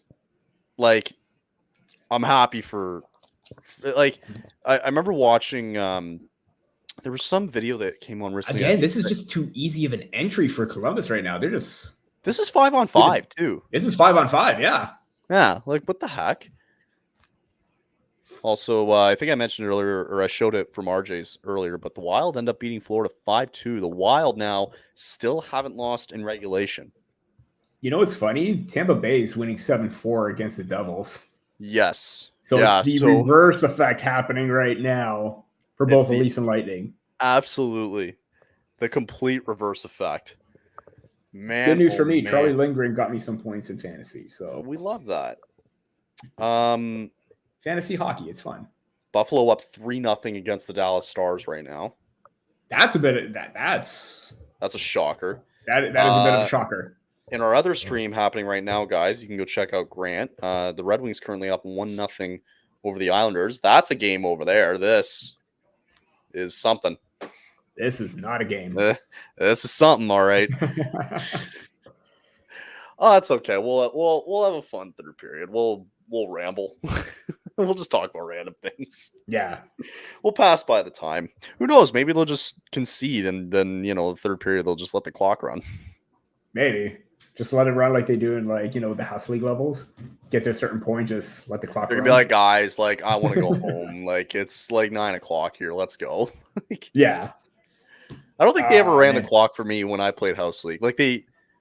How do they do it? I think they kept it the same when I played high school House League. I think it was what was it? It was 12. It was 12 minutes, but each period, but they ran the clock, and then the third period they played stop clock. Interesting. The last 6, I think they did something. It was always stop for us. Always? How long did you play for? Oh, 12 per period, but it was stop time until there was a point where kind of like the mercy rule where just run the clock kind of thing. Yeah, they ran the clock for us, and then I think they stopped. I think they just wanted to give them a chance. We'll stop it for the last few minutes just to whatever, if anything happens, so to speak, right? Jared asks, what are our thoughts on the 0-5 start for the Nashville Predators? Oof. That's the risk when you go out and you acquire random guys from different places, big names too, Stamkos, Marchessault, Brady Shea, and so forth. And the problem is too, you had all training camp and you had all preseason to get ready.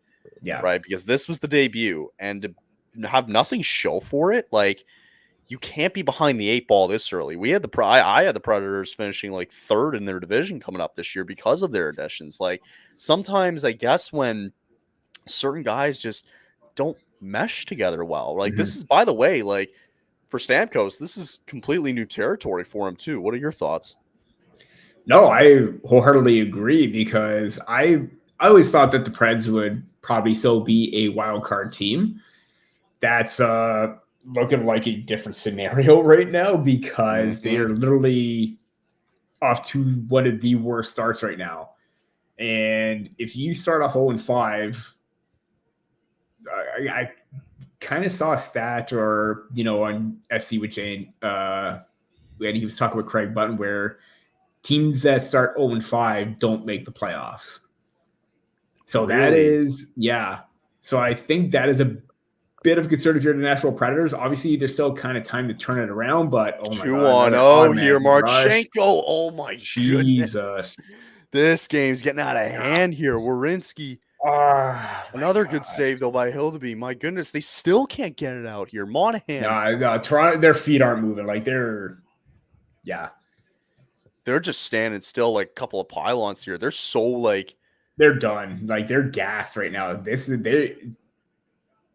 Oh my God, they're just outworking these guys. Yeah, Matthews getting out muscle like that. That's not acceptable right there. That's bad too. 2-on-1 though, coming the other way here.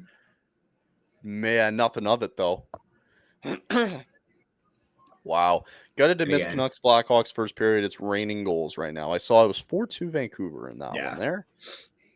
Peter, any thoughts on Utah's start to the season. And to provide a little bit of context, Utah is currently 4-1-1.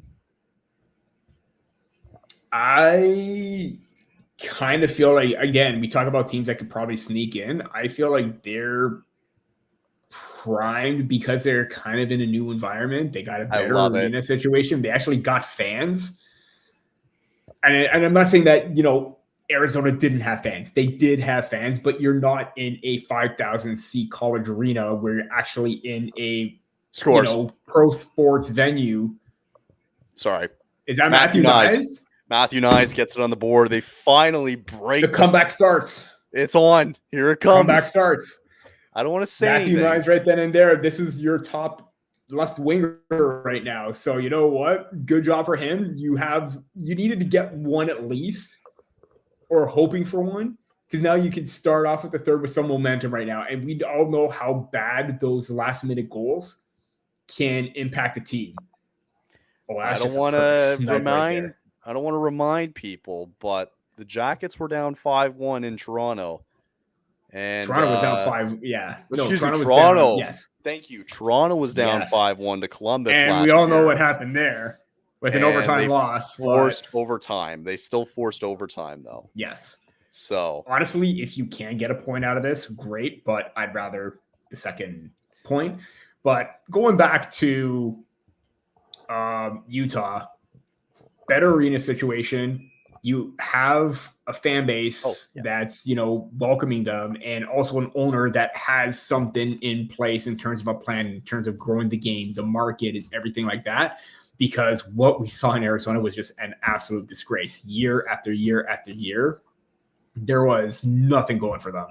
And I'm surprised it took them that long to get a different owner, because obviously, if it weren't for Arizona, we would not have the likes of Austin Matthews. We would not have, I believe Tage Thompson also grew up in the Arizona area. Could be wrong. Matthew Nyes on the Leafs. So it did create something, but for the longest time, the ownership was just absolute awful. And that's me putting it nicely, putting it that way. Yeah. But yeah, the fact that Utah's off to a good start is a great sign. I was never a fan of just starting it as Utah Hockey Club. Sure. But, it's good marketing because you get to sell some merch early on. The team. Well, they want to get it right. I think they want to get it right. You want to get it right. Yeah, absolutely. Yeah. And you want to put it to a vote too, because let's face it, we don't know exactly what the name is going to be. You're seeing different names being thrown around right now. You want it to fit the moniker of the state of Utah, or not state of Utah, the city of Utah, state of Nevada kind of thing. Yeah. But Utah, do think that. Sorry. Yeah. Oh, I was just going to finish up that there is. Excuse me. Sorry, I still have hiccups. Something in place right now, which is fantastic. Dylan Guenther's on fire. Clayton Keller is, the team captain right now, as he was, or I guess he was just named team captain. I think so. Keller was named team captain. Yes. He was named it beforehand. Yeah. So, yeah, I mean, I think they're going to be one of that underrated team that could push their way in with, different look, different team, different venue. That could change a team's mindset. And now that there's somebody that actually has faith in them, that could push them a little bit further. Did you see the, what was it? At the end of the, when you're in the seating area, at the end of the rink, at either ends, end to end, and you see them up in the stands, and they can't, they can only see 2/3 of the ice. That's bad. It's bad, but I think they know what's working and what isn't, and what changes need to happen in the stadium to at least fix that problem. I think there is going to be a solution to that. Don't get me wrong, but it is going to take some time. But, there is a lot to like in regards to, the overall atmosphere. Because I remember the first game, that venue was jumping inside and out. They even had a watch party outside the stadium where, they had a massive fan base. So, yeah, I definitely think that there's something that they could work with that. I'm excited to watch them, man. I really am. I think they're off to a great start. The Leafs, unfortunately, were not off to a great start tonight, but they got one late here in the second. I'm trying to rewrite some magic here as they were down 5-1 a previous time recently last year to Columbus, and they managed to come back. We're going to see if that's the case tonight as the Leafs down 5-1 heading in to the third period. Any parting thoughts before we head to break? Not really. Not really. We saw we saw it. I even mentioned it. Like, the transition game has just been off. They're not defending against the rush very well. They're giving up way too much space up the middle of the ice. Feet not moving. I mean, it's when you don't do that, you're just asking for, a loss. So hopefully there's a pep talk in there. Hopefully something gets motivated from this. I mean, Matthews was named captain. If there's a time for him to step up as a captain, that would probably be a good time to just be like, you know what? If depending on what Berube says, then this is that time for you got to see. Now it's your time to try and lead by example and try and turn this thing around. Yeah, it wasn't probably the best 40 minutes, but you have a chance to come back and not necessarily demolish, but come back and play a solid 20 minutes to try and get something out of this. You just gotta dominate the third period, man. You just gotta be the thing that you want to see from this team going into this third period is desperation. Desperation, yeah. That's all you need, right? Absolutely. All right. I think it's a bathroom break because Kyle's got to go to the bathroom. But we will be back. We're gonna take about a 3-minute break here, and we will be back after a word from our sponsors.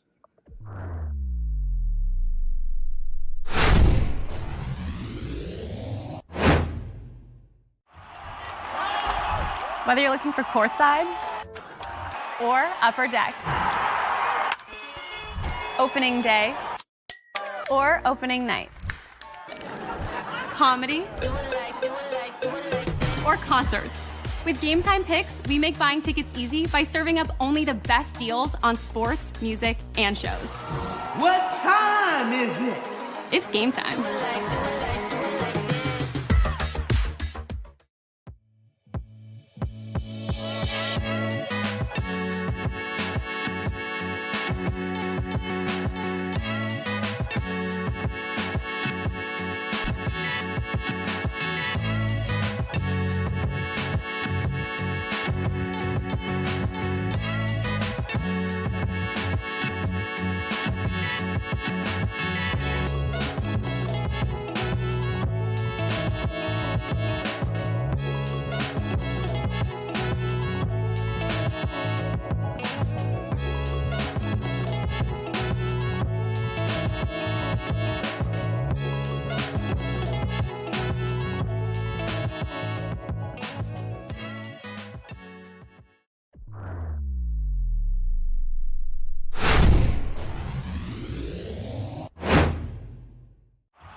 Whether you're looking for courtside or upper deck, opening day or opening night, comedy or concerts. With Gametime Picks, we make buying tickets easy by serving up only the best deals on sports, music, and shows. What time is it? It's game time.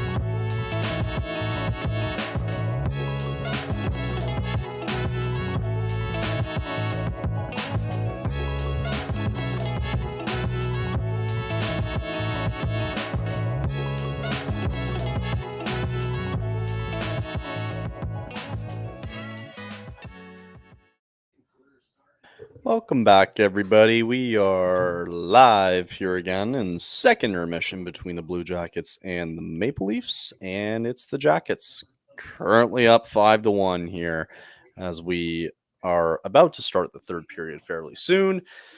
Yeah, I mean, I don't even know. Like, we kind of talked about it a little bit through this because there's just no compete tonight from this team, man. It's pretty sad to watch. I just saw the odds that they had, and it was like 30 plus 3,500 for Toronto. I think it was like minus 50,000 for Columbus. I think so. It's I saw that. I'm like, no way. I'm like, damn, that's Well, if you want to take those odds with Columbus and put a $2 down or $5 down or something like that, you'd be a pretty rich man. And I think you should all do that on DraftKings Sportsbook. They're showing that game last year right now. Of course they are. Why wouldn't they? Yeah. Of course they are.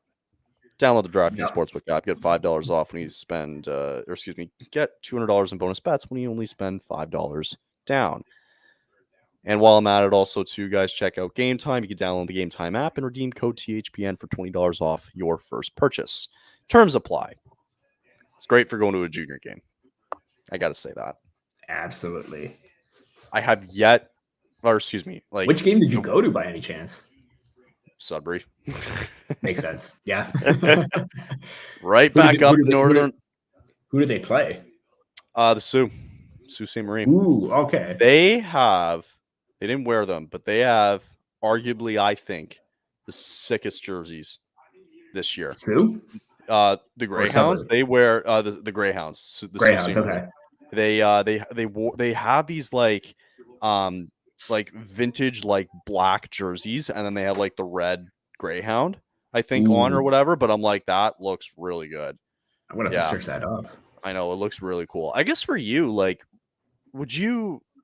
It's kind of tough for you to go to a junior game. I guess you could take, for those of you not from Ontario/Southern Ontario, could you not take the GO train or the Metro or the TTC all the way up to Barrie and go see like a Barrie Colts game? I could at least like, you know, there is possible different outlets for transit to go to Barrie, Oshawa. It's a bit of a pain though, I guess, because there's nothing Kitchener. Like, Kitchener. The easiest one would be Brampton or like Mississauga. Or actually, Guelph would be easier too. Well, depending on where you live. It would be along the way there. Yeah. Yeah. So there's still, you know, different ways of getting to some OHL games. But yeah, I think the most recent one I went to, I did go to a Steelheads Knights game. I was at a Steelheads game too last year. I was actually at their playoff game last year. Really nice. Yeah, no one was there. It was kind of nice. There you go. You had the whole stadium to yourself then. It was nice. It was just $20. You go watch a playoff game. It was nice. I liked it. It was. I mean, nothing beats junior hockey at this point. It's fast paced. You get to see the stars of tomorrow kind of thing. I mean, nothing beats it. Obviously, I'm doing like, you know, the draft rankings and stuff like that. And man, Porter Marteau, he's an absolute gamer. Like he's gonna turn some heads. He's literally like the splitting image of a Matthew or Brady Tkachuk. And you know what? I think you're gonna start to see more and more of that as years go on here, right? Like you see their impact and just how dirty and nasty and skillful that they are too. Mm-hmm. But I think you're just gonna see more of that because it's working.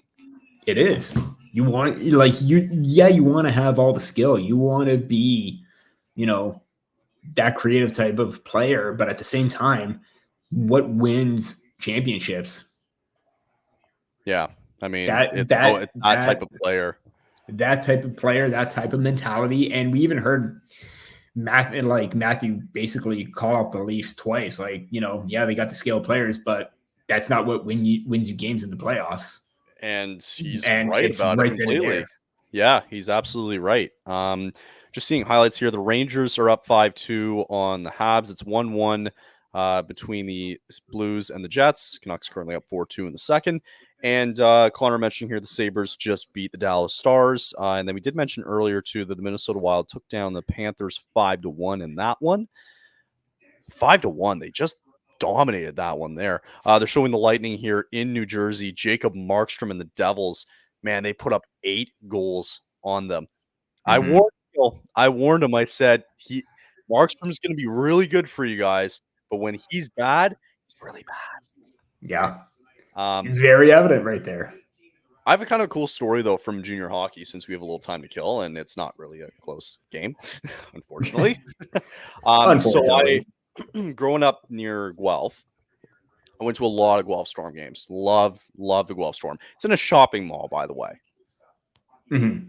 The rink is in a mall. Pretty cool. But the year they won the OHL title and then went to the Memorial Cup back in 2015, I went with my dad. So it's the same playoff format like they have in the NHL, right? So you have your quarters, your Western quarters, semis, finals, and then your OHL Cup, your final, right? Yeah. So I went to Game 5 in the quarterfinals of that one. They won, and they won the series. I go to Game 5 of the same thing, semifinals. I can't remember who they played. It might have been London or something like that. They won the series, moved on. They played McDavid. This was a Erie. So when he played for Erie, this was a team that had the Radish brothers, Darren and Taylor Radish, who play in the NHL now. They had Connor McDavid. They had Alex DeBrincat. This team was stacked. Right? They had Strom. Yeah, it was a really good team. That team was lethal. And went to Game 5 of that. They won. They won the series. They moved on to the final. And they were up 3-1 in the series. And I go to my buddy and I'm like, man, we got to go. Because we've been to every time they won a series. So we go, and I got to witness Guelph win the title in, what was that, 2014, 2015, whatever it was. Nice. When they won the title and the friggin' confetti comes down and everything. It was really something. Like it's amazing. Like when they fill out a packed arena that can seat, like, I don't know, it's not a massive arena like the ones you see today, but it's still sat like 5,000 to 6,000 people, like a good chunk of people, completely sold out. But like when you get like that type of environment and you get like that type of celebration from a big like accomplishment, it's unbelievable. Like, can you remember a time, like, have you ever had that where you attended something and like a first sporting event for you where there was like a championship won or like something to that extent? Have you ever been to one like that? No, because well, shit. I mean, for me, a highlight was when we were playing our final games in hockey and we actually made the championship and we won. Yeah, like being a part of that is amazing too. Like minor hockey, yes, but like at an actual sporting event, playoff wise, like not even championship, but like playoff game where like atmosphere, stakes were high, atmosphere, like the whole 9 yards. Like I do remember vividly going to like maybe 1 or 2 playoff games for the Leafs, but that's like early thousands. Early thousands, and obviously the notable rivalry was, Battle of Ontario, right? Yeah, always. Always made it a point to go see Ottawa because Toronto fans at that point did not like Ottawa Senators fans. I mean, the Ottawa Senators, not like the fans. Sorry. And the real Leaf fans now show up to the Senators games, but continue. Exactly, yeah. But at that, again, it's one of those heated rivalries that, obviously, me as a 9, 10, 11-year-old kid being a part of that was absolutely kind of fun. And the Maple Leafs winning that game just made it all that more exciting and enticing kind of thing. But yeah, as of late, again, no playoff games, no championship, no nothing where I get to bask in the glory of like, a favorite team winning.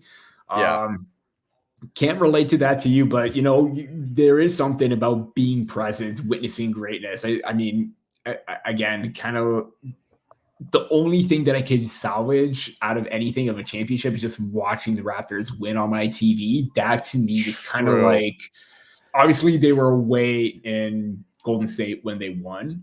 Yep. But to me, just that atmosphere and how the city got behind the team, like everybody was feeling it, whether you were at the game or not. That to me, like, again, I wasn't present, I wasn't there, but seeing every single game and seeing that journey, absolutely amazing. I remember staying up till like, it was late for us because it was probably like 11:30, maybe even later. Yeah. It was probably late. And like I was in my room and like my mom kept like poking her head in like, what's happening? What's the score? I'm like, it's not over. It's not over yet. She's like, okay, I'll come back in 2 minutes. Okay, what now?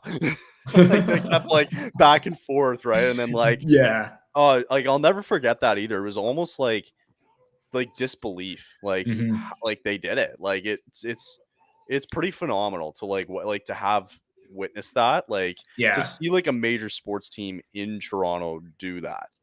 Like as not a huge Toronto, not being a huge Leaf fan, not being like a big, not huge into basketball, and I don't watch a lot of baseball, but like I can appreciate it being like hometown kind of caliber, as big as like it is, right, exactly. So because even that Bautista Batfleck game where that it was a crazy lead up to it, but a crazy finish as well. Yeah. Like that just got the city buzzing. Like for a divisional series game, that was absolutely amazing. That's what I think, like, too. I think for the Leafs, like, I'm kind of speaking in terms of, like, a lot of things here for a lot of teams as we're kind of starting the third period here soon. But, like, if like, you're going into the season and it's starting off well and vibes are good and you got a good record and all of a sudden, man, you're, like, top of the standings coming to the trade deadline and all that, like, I think there's just more incentive to go, I'm going all in. Like, you don't get these chances, right? So it's like, screw it. I'm throwing everything I can. Screw these draft picks like the Rams did for the, when they're for the Super Bowl run that they had a couple of years ago. Like, that's the model. Like, it was screw the draft picks. We got to win now, and you got it. And when are you going to get that opportunity again? Right. I wholeheartedly believe too, like, again, not being a Leaf fan here, but their best chance, probably COVID season. I would argue that was the year, right? Yeah. Because the Habs just went. That was the easy path. The Jets. That was you're not going to get an easier path than that. Not at all. Not at all. Oh, so I think that one was just kind of more like a damn, like that was the chance. You know what I mean? I would even say that. Ooh, power play coming up here. Pains me to say this, that 4-1 blowout or blown lead in 2013. I honestly think that if the Maple Leafs beat Boston, they had a good chance to beat the New York Rangers that year. Maybe make it to the conference final. Sure. But I do think that they probably were a little bit better matched to handle the Rangers. Sure. And they could have won. Yeah, I mean, not win the Stanley Cup, but on a deep run, I do think that was probably one of their other chances. But then again, we all know how that played out. I still like their path, though. I get what you're saying. I just like their path a bit more in 2020. Yeah, not to get all sad. It was it. It was it. Yeah, and I think I kind of go back and blame Dubas a little bit, and go, I don't know if Nick Foligno was the right person for this team. The thing is, that was a good move. It just had a bad ending because the injury happened. Yeah.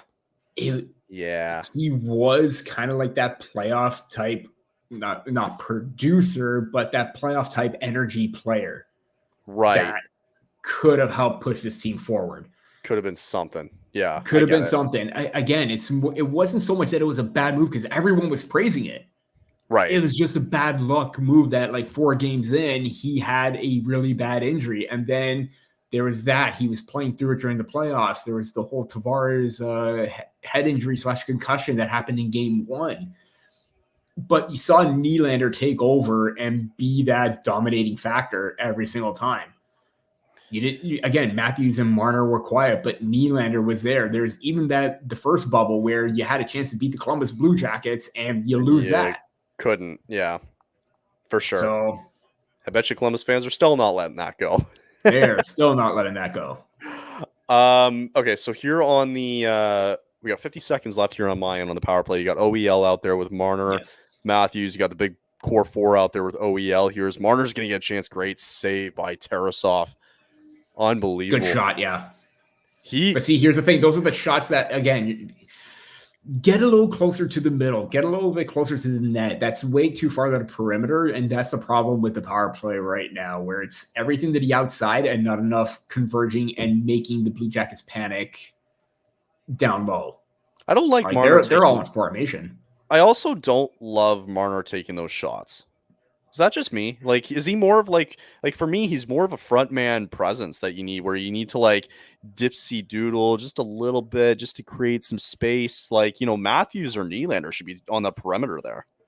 I don't mind it because, again, there was that goal against the Pittsburgh Penguins where he shot it from far out and he sniped it. So okay, fair. He has a good shot. He doesn't utilize it every single time. That was maybe an awkward shot, but he still managed to get it on net, and it kind of looked like it cuffed, Tarasov a bit because he kind of slid out of position. So making that save.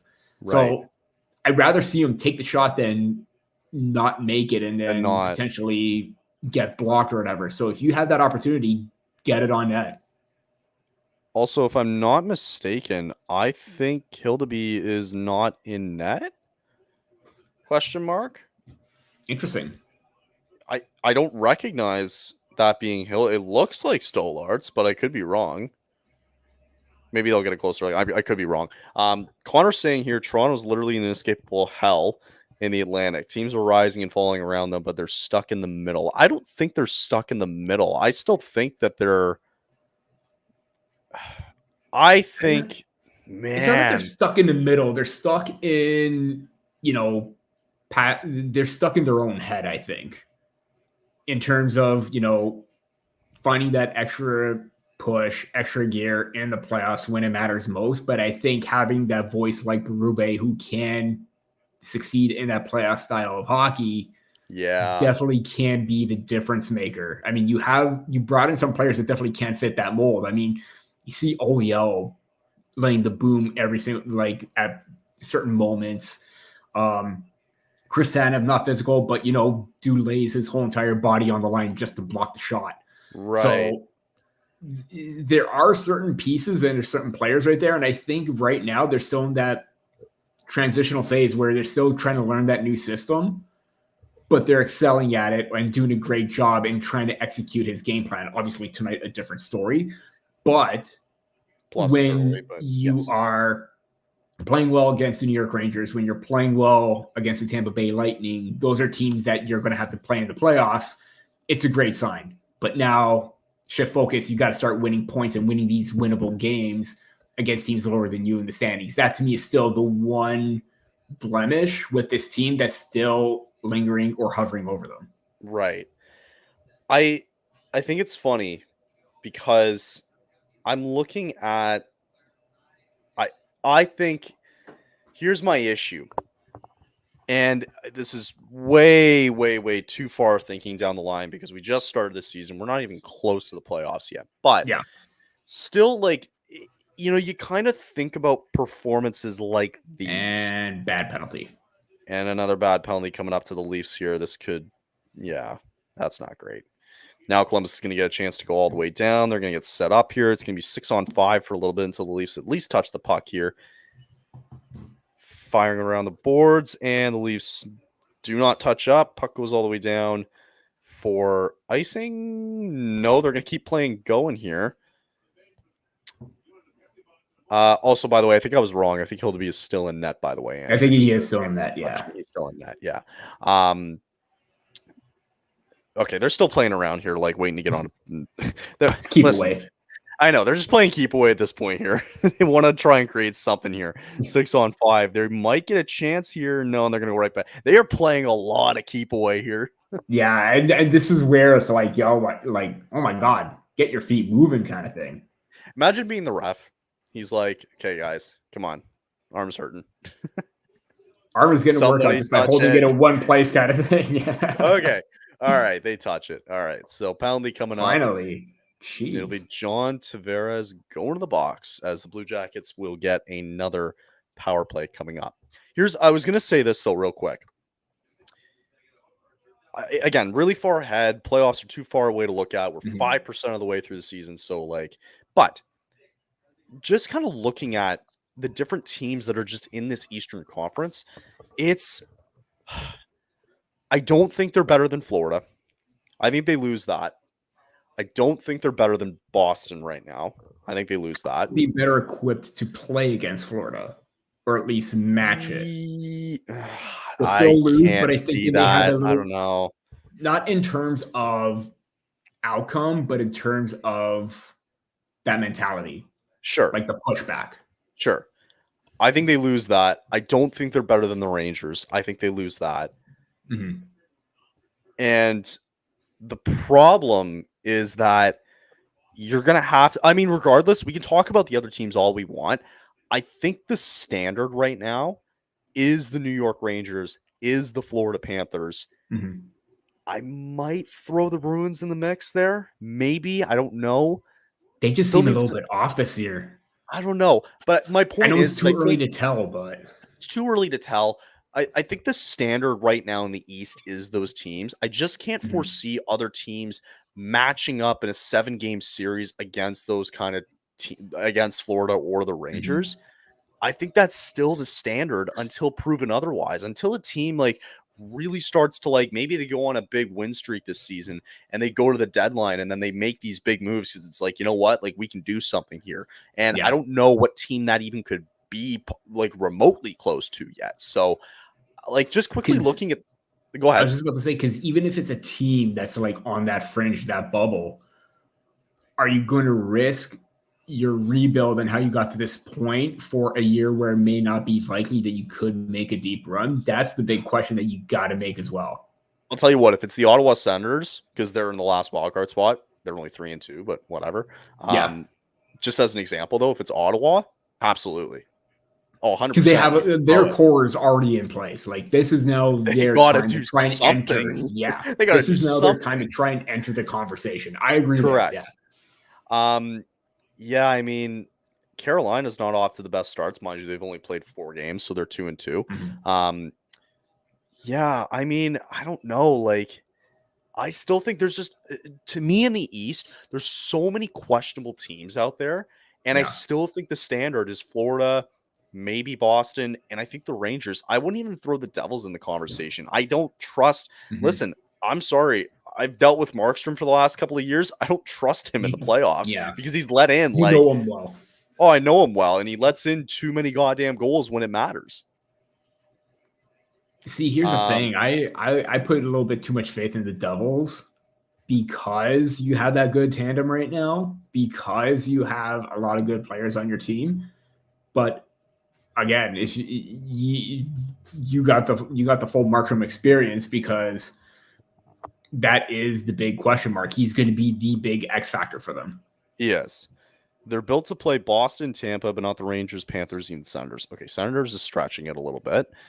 Yeah. But yeah, they're like, I think like the Leafs can. I do think Boston and Tampa kind of took a step back, which makes this division a little bit more wide open. Sure. Because I think some of those other teams can try and vault them.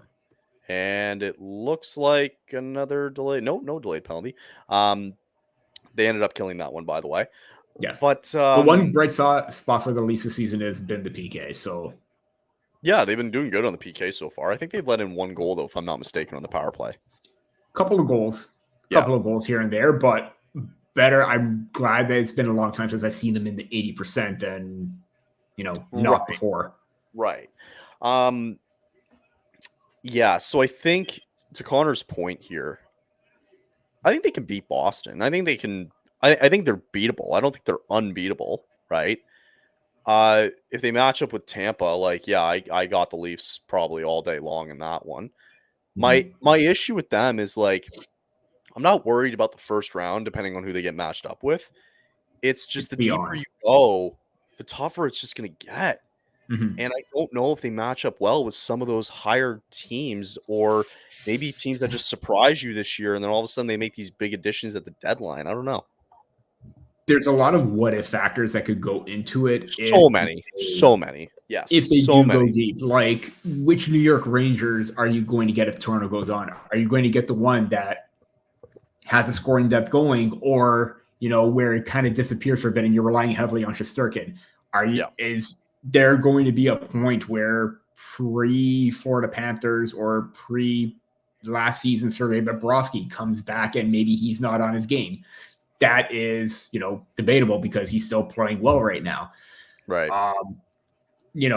can Toronto basically slay their demons against Boston? That is Ugh. big too. So there's a lot that needs to be done or needs to be figured out in terms of what if scenarios. But again, this is playing hypothetical because we're still like so months away. early. Early. Yeah.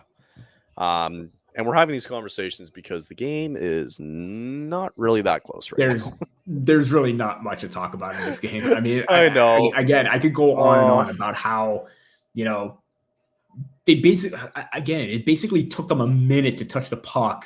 Yeah. To get on the a delayed penalty. Or a delayed penalty. I mean, that to me just summed up the game even more if the score didn't, because they are just flat-footed, not moving, not doing anything, and they're just grasping at like play or trying to do something right now, which is anything, man. Anything not at all. Great. Yeah. I mean, you can make all the excuses you want, but you shouldn't put yourself in this position in the first place. You should. Yeah, absolutely. And again, I go back to, playing teams that are supposed to be like winnable games like this, depending if it's a back-to-back or not. The team that is lower than them in the standing, where you are the heavy favorite based on where you are, based on the roster that you have. Yeah. And obviously it looks like, give full props to the Columbus Blue Jackets right now. I mean, they're just demolishing the Maple Leafs in every aspect and every facet of the game right now. Yeah. Where I think maybe if I had to pick one good player on Toronto tonight, maybe if I had to pick one, maybe Matthew Nyes, because at least he's had a lot of dangerous looks. He scored. He's had good opportunities. He's found himself in the right spot. Where's everybody else at this point? Even Matthews has gone a little bit, invisible. Marner, haven't really noticed him. Nylander before, kind of the wrong reasons with bobbling pucks and stuff like that. So, right. Yeah, it definitely is one of those games where not many standout performers compared to last night. Well, I don't know what's going to happen now. Blue Jackets player. Oh no, it's going to be Domi going to the box now. Oh my God. And Domi needs to cut it out with penalties. If this is a double minor, that's not good. I don't think. His butt end got him in the back of the head. Oh, he just smacked him, and the ref's going to be like, yeah, you can't. Yeah, he smacked it. That looked like a sucker punch right there. Yeah, you can't do that. I get the frustration, but now you're just taking stupid penalties. Come on, Max. That's just stupidity on his part. Yeah. There's no way around it. Stupid penalties, man. That's sometimes all it takes. You give him another power. Is it really necessary to hit somebody in the back of the head like that, when you could have just given a quick little jab? That's just pure frustration. That's all it is. I get that, but at the same time, you could express your frustration a little bit better than that, because I don't know. I doubt that's going to get a suspension. Right. Knowing the league, they'll probably do something. It's nothing. It's probably nothing. It's just a roughing call. I think he'd be fine. Unpopular opinion for the Torontonians. Captain should not be one of the core four. Should have been Morgan Rielly. Do you agree or disagree? There's a lot of talk where maybe it should have been Rielly, because he's basically the longest tenured Maple Leaf. Has gone through what it is to be in a rebuild. Has gone through the highs, not many highs, but has gone through a lot of the lows. So he knows what it takes, and he took a discount to be with this team to re-sign here. So, I mean, if there was one non-core player to get the captaincy, 100% should have been Morgan Rielly, because of what he's been to the organization. And again, there's going to be a lot of what ifs because of, maybe not the number one defender, but he does have a lot of passion and he plays his heart out every single time. But at the same time, you look at other teams where, you have McDavid, you have guys that are star producers. Quinn Hughes is a captain of the Canucks, and he's a dynamic player on the back end. You want your skilled players, but you need that leadership quality right there. I think Rielly has the leadership quality that he could be a captain, but he's not on any other team, he could probably be a 3-4, but on Toronto, he is definitely a top 1. No, I think so. Yeah, I agree that he has the leadership qualities, but it's Matthews all day long. Yeah. Like you sign he's like the number 1 overall pick. He's your guy. He's the face of the franchise for the next 4 years. Yeah. I'm not convinced he comes back. That smells like a Matthew Tkachuk, Johnny Gaudreau. Well, not Johnny Gaudreau, more Matthew Tkachuk bridge deal. When I saw that he signed that deal, was it this off? No, last off season. Right? Last off season, yeah. Right. Because the new deal kicks in this season, I think. This season. So he's got 4 years with this team. I'm not convinced that he sticks around any longer. I don't know about you. I think you're on the clock with Matthews. I don't know, man. Because if he wanted to stay long term, he would have signed it long term. I think with him, it was more maximizing everything. Because I mean, it's unconventional to see the 5 and 4 year deals get signed, right? But it's worked out for him in a good way. I think he's taking it bit by bit, which is great. But I think this is now time to win now. I mean, the last 2 seasons could have been win now, but this is now the win now mode with this core. Sheesh. So I think more so there's going to be more of a decision on what's going to happen with Marner this year than anything. I think what'll happen with him dictates. I don't even think it matters, to be honest. With it doesn't.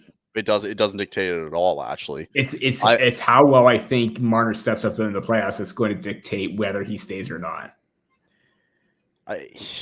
Man, at some point, because this window for them has been open for so long, it can't last. It can't sustain itself. You know what I mean?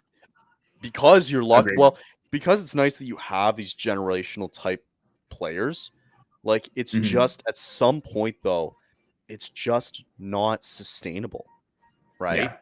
You can make the playoffs here and there, but, at some point, like, there's got to be some desperation with the Leafs and we got to find a way, like, in these next 4 years to throw everything at it. Like, screw the picks, screw everything. If there's a good market for trade value for some guys at the deadline and free agency and whatever, you got to be able to find something. But the problem is, especially in free agency, is that you guys are taking up so much room in the goddamn cap that you can't do anything in free agency, so you have to rely on the trade deadline, except for the fact that you have no cap space. We talked about this earlier. They don't have any valuable draft picks, and they don't have enticing prospects that people really don't want, apparently.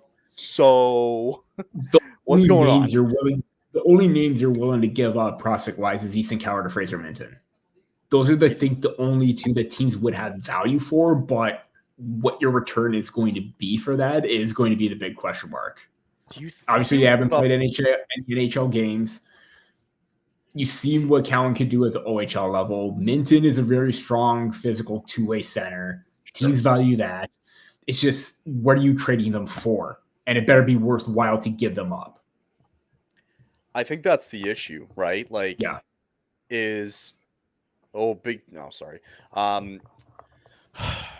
don't know if I'd give Cowan up unless I'm desperate. Yeah. Right? Like, because he's that high energy forward that, can play out to be a very consistent producer.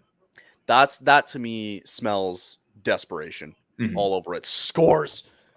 Top shelf. It's Marchenko who gets on the board right over Hildeby and extends it to 6-1 now for the Blue Jackets. My goodness. Yikes. So, okay. Here's my thing with this game. It's not so much that they got... For me, it's not like, okay, yes, it's 6 goals so far for these guys. But it's also the fact that the shots are 36-24, I think I saw. Somewhere around that. Yeah, it's also... Again, that's a goal that Hildeby has to have, too. You see that clean sight. You got to get Good shot. It's a great shot. It's an absolutely great shot, but you got to find a way to get that, man. So it's 36...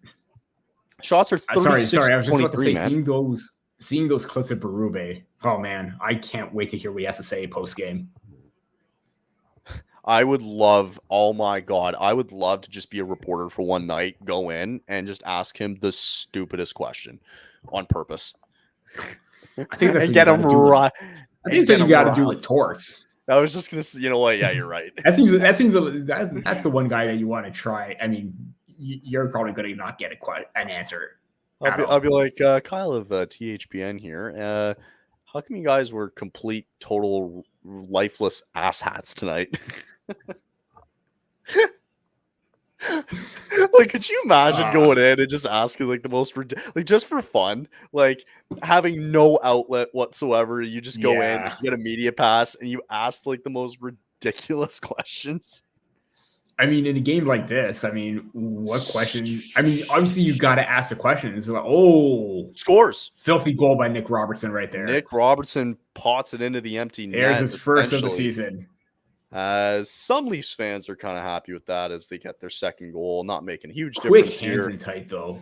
Yes, 6:57 left in this one here as Robertson finds a way to the back of the net. He goes right in, and I don't even know what happened. Like, was there a rebound here? Shoots, good save. I don't think Tarasov really saw it. Yeah, nor could he react. Basically the JVR goal. Yeah, essentially, exactly. That's what it was. It was a mirror image of the JVR goal at the beginning. Yeah. Well, I mean, not over yet. Okay, it's a good thing. It's a good thing it gets started because it kind of looked like Bobby McMahon was offside, but I guess he wasn't. So no, I think they probably saw good that goal. and went, "Yeah, we're good." Good goal. So the crazy part is like you're getting. So we have. I was just about to say there's 6 minutes, 1 goal per minute. Let's try and get that. All right, we got some hope. We got some hope here. Got some glimmer of hope. Tavares and Benoit with the assists. Oh yeah, speaking of which, I guess Calgary's playing right now. I gotta look at that. Oh yes, Calgary is playing. They're playing. I gotta say this. Home. I'm glad that Jonathan Huberdeau is finding his game right now. For now. But he looks like a completely different player this season compared to last. Fair enough. I think whatever happened, all it takes is, here we go. We got to fight Revo and Juracek. Got Reeves down too. Yeah, that's not going to work out well. Refs are already trying to split it up. Everyone's just kind of holding each other. They're not. Yeah, they didn't amount to much. I mean, if you need someone to send a message, Revo, but that really didn't do much. Even Holper is kind of tripping away at David Juracek right now. Yeah. Revo looking a little like I'm surprised he didn't start throwing hands. I guess the ref didn't really let him know. Revo's not the kind of guy that would sucker punch somebody like that. Obviously, it would have to be mutual, but he went in, he made a statement, he did a couple shoves. That's just a good. I don't know why Reeves is doing that. He should be the only one getting a penalty. I think it's just frustration boiling over with everything that's gone wrong. It's a good hit. It's a clean hit. That's a clean hit. And also, I think with Holmberg being one of the younger players, I think Revo at least stepped up in there. But then again, I don't see anything wrong with that hit. So Reeves should be the only one getting a penalty here. He should be, unless is that Olivier who came in? Or now is he getting tossed? Oh, he might be getting tossed, actually. So now Olivier looked like this is he the jumped stupid in thing. as well. Yeah, so this is the stupid thing with Reeves. He's now going out of the box being like all confrontational or whatever. Mm-hmm. But it's like, what are you fighting about? It's a clean hit. I get you're pissed, but you can't be jumping guys like that all of a sudden. No, so now Domi's in the box all of a sudden. Okay, so they get two of them for an roughing. additional 2 minutes for Reeves that someone else is serving. Deservingly so, though the Blackhawks, the Blue Jackets should be on the power play here, which they are. Mm-hmm. Yeah. Yeah, they made the right call. Yeah, I mean, clean hit, but it's not one of those hits where it's like borderline and you want to go in and send a message. That to me, again, it's going to be one of those instances where, like, whether it's a clean hit or not, the reason's going in to send a message or something, but it's meaningless at this point. If you wanted to send a message, you should have sent it when it was 2-3-0 in the first period. That way you would have gotten them fired up. And again, you were brought in here to add some muscle and to, protect this team. do it when it matters most. And the one time that mattered most was in that first period. You know how we talked about Rasmus Andersson earlier? He did just score the first goal of the game for the Flames. There you go. Let's go. There you go. Oh, man. Oh, God, they're going to win tonight, aren't they? That's horrifying. Calgary? Yeah, well, it is the Penguins, so I know, you do have but a good chance. The problem is that unless Crosby and Malkin go ham. So the issue is so when we traded Monahan, who's now on Columbus here, to Montreal all those years ago, we gave them a first round pick. Mm-hmm. And then all the conditions came in with the Kachuk trade with that first round pick, blah, blah, blah. Essentially, if we're outside the top 10 this year, Montreal gets our pick. Yeah. And if we're inside the top 10, we're good. So it's so it's that year where you actually want to. So it's like, kind of be bad to keep. But we also have the Devils' first round pick, and even if Montreal has our first, even if the Devils have our first, we'll still get Florida's first round pick. So we have 2 picks, potentially 3. We have 2 picks in the first round this year, regardless, unless something happens at the deadline. Yes. So I go to my NHL draft because it has, a reasonable mock selection. So right now would be the 6th and the 30th at the moment, but anything changes right away. So yay. Yeah. So I mean, yeah. Whoa. Sorry, it's 4-0 Senators after 1 in Utah. Wow. Holy and here crap. We were saying that Utah was going to be good. Utah could be what I mean. Okay, again, this is still the same team that transferred over from Arizona, but there is a different vibe with this team. We also talked, remember last year, the Ducks were top of the division, the Canadians were in a playoff spot. You don't really start seeing teams' true colors until December or January, to be honest. Yeah, to me, it's November and December. That's the first. 2-3 months in, that's definitely it. Yeah, for sure. Well, we're winding down here in this one. I think nothing came of that power play from Columbus. Still 6-2 now, so a couple of goals happened here in the third, but not the most successful stream/game tonight because it was a blowout, and when blowouts happen, nobody wants to watch. I get it. Yeah, I will say this: aside from knives, the big plus is the penalty kill. That to me is the only one. 5-on-5, the Maple Leafs were absolutely bad. There's no way to sugarcoat that. But I mean, 0 for 4. I mean, 4 for 4 on the PK.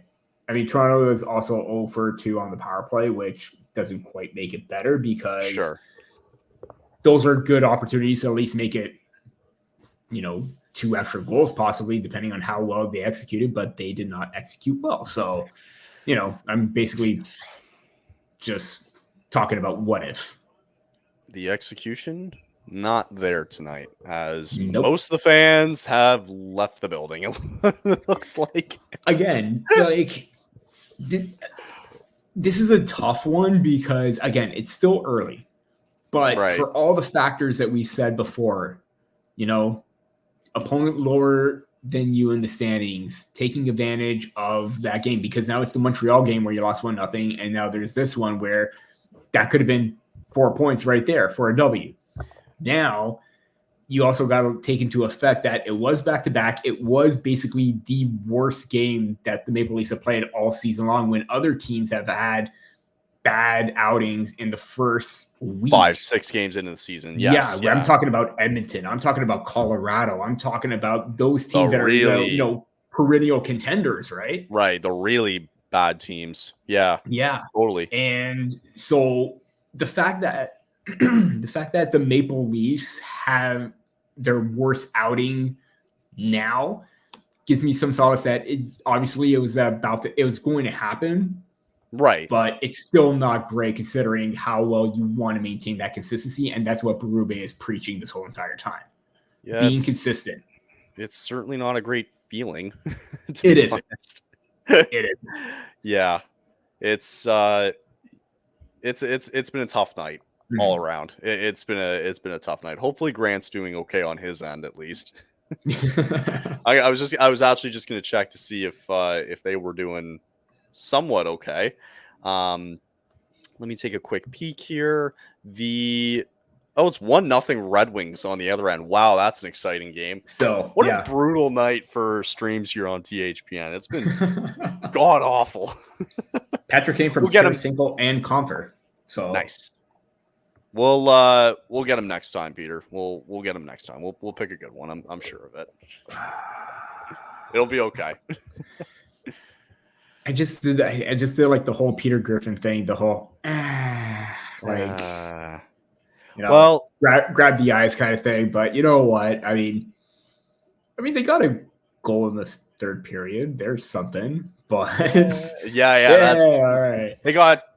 They did get one. Okay, sorry, I was thinking of the other one earlier, but yeah, that's right. And now it's a power play, so maybe they could get. If you get one more, this at least kind of like not give you life, but at least it's something to build off of for the next game. I don't think the guys will really care about that. I don't think they would care either. Yeah, I don't think they give a shit. They're sending. Well, out you can tell that the unit. Top line is not out there, so this is literally line 2 with Tavares being the only exception. Because if I'm Berube too, why am I rewarding Matthews, Marner, and Nylander when essentially all three had bad games? And again, terrible. Everybody did, so there's really no point. That's why you just throw whoever you can out. It's not even worth setting the units because this looks like the second or third line right now. Right. So it's not even worth it. Not worth it. 54 seconds. Nope, it's absolutely not worth it. Yeah, been a tough night, but I figure while the clock winds down here, Peter, I'll give you a quick chance here to just kind of pump the pod here and just tell us what's happening in the next few days and so. Yeah, as you can tell by my handle, go check out at Sticks in the Six Pod. We are on YouTube, Sticks in the Six Pod. Again, like I mentioned before, we go live, make the attempt every single week to go live. The schedule fluctuates, but we do manage to go live, whether it's in the afternoon or evening. Depends. Sometimes we've been going in the mornings as of late, so just be on the lookout. Follow us on all socials for updates and everything like that. And yeah, be sure to also give everyone a follow at the Hockey Podcast Network. And thank you, Kyle, again for doing another Maple Leafs live stream. I know we always have good chats, good times, and interesting outings in regards to a Maple Leaf game. But yeah, always. Check us out, follow the pod, follow us on YouTube, Twitter, Instagram, Facebook, everything. So yeah. Awesome. Yeah. No, it's always good to do it. We'll pick another one coming up here. They're just winding down the clock here as 6 seconds left. So game over. So yeah. I say we wrap it up early tonight. Not much to really go off of here as an outro, but we'll pick a better game coming up. I still appreciate you doing this. It's always nice to talk to you again. And absolutely, man.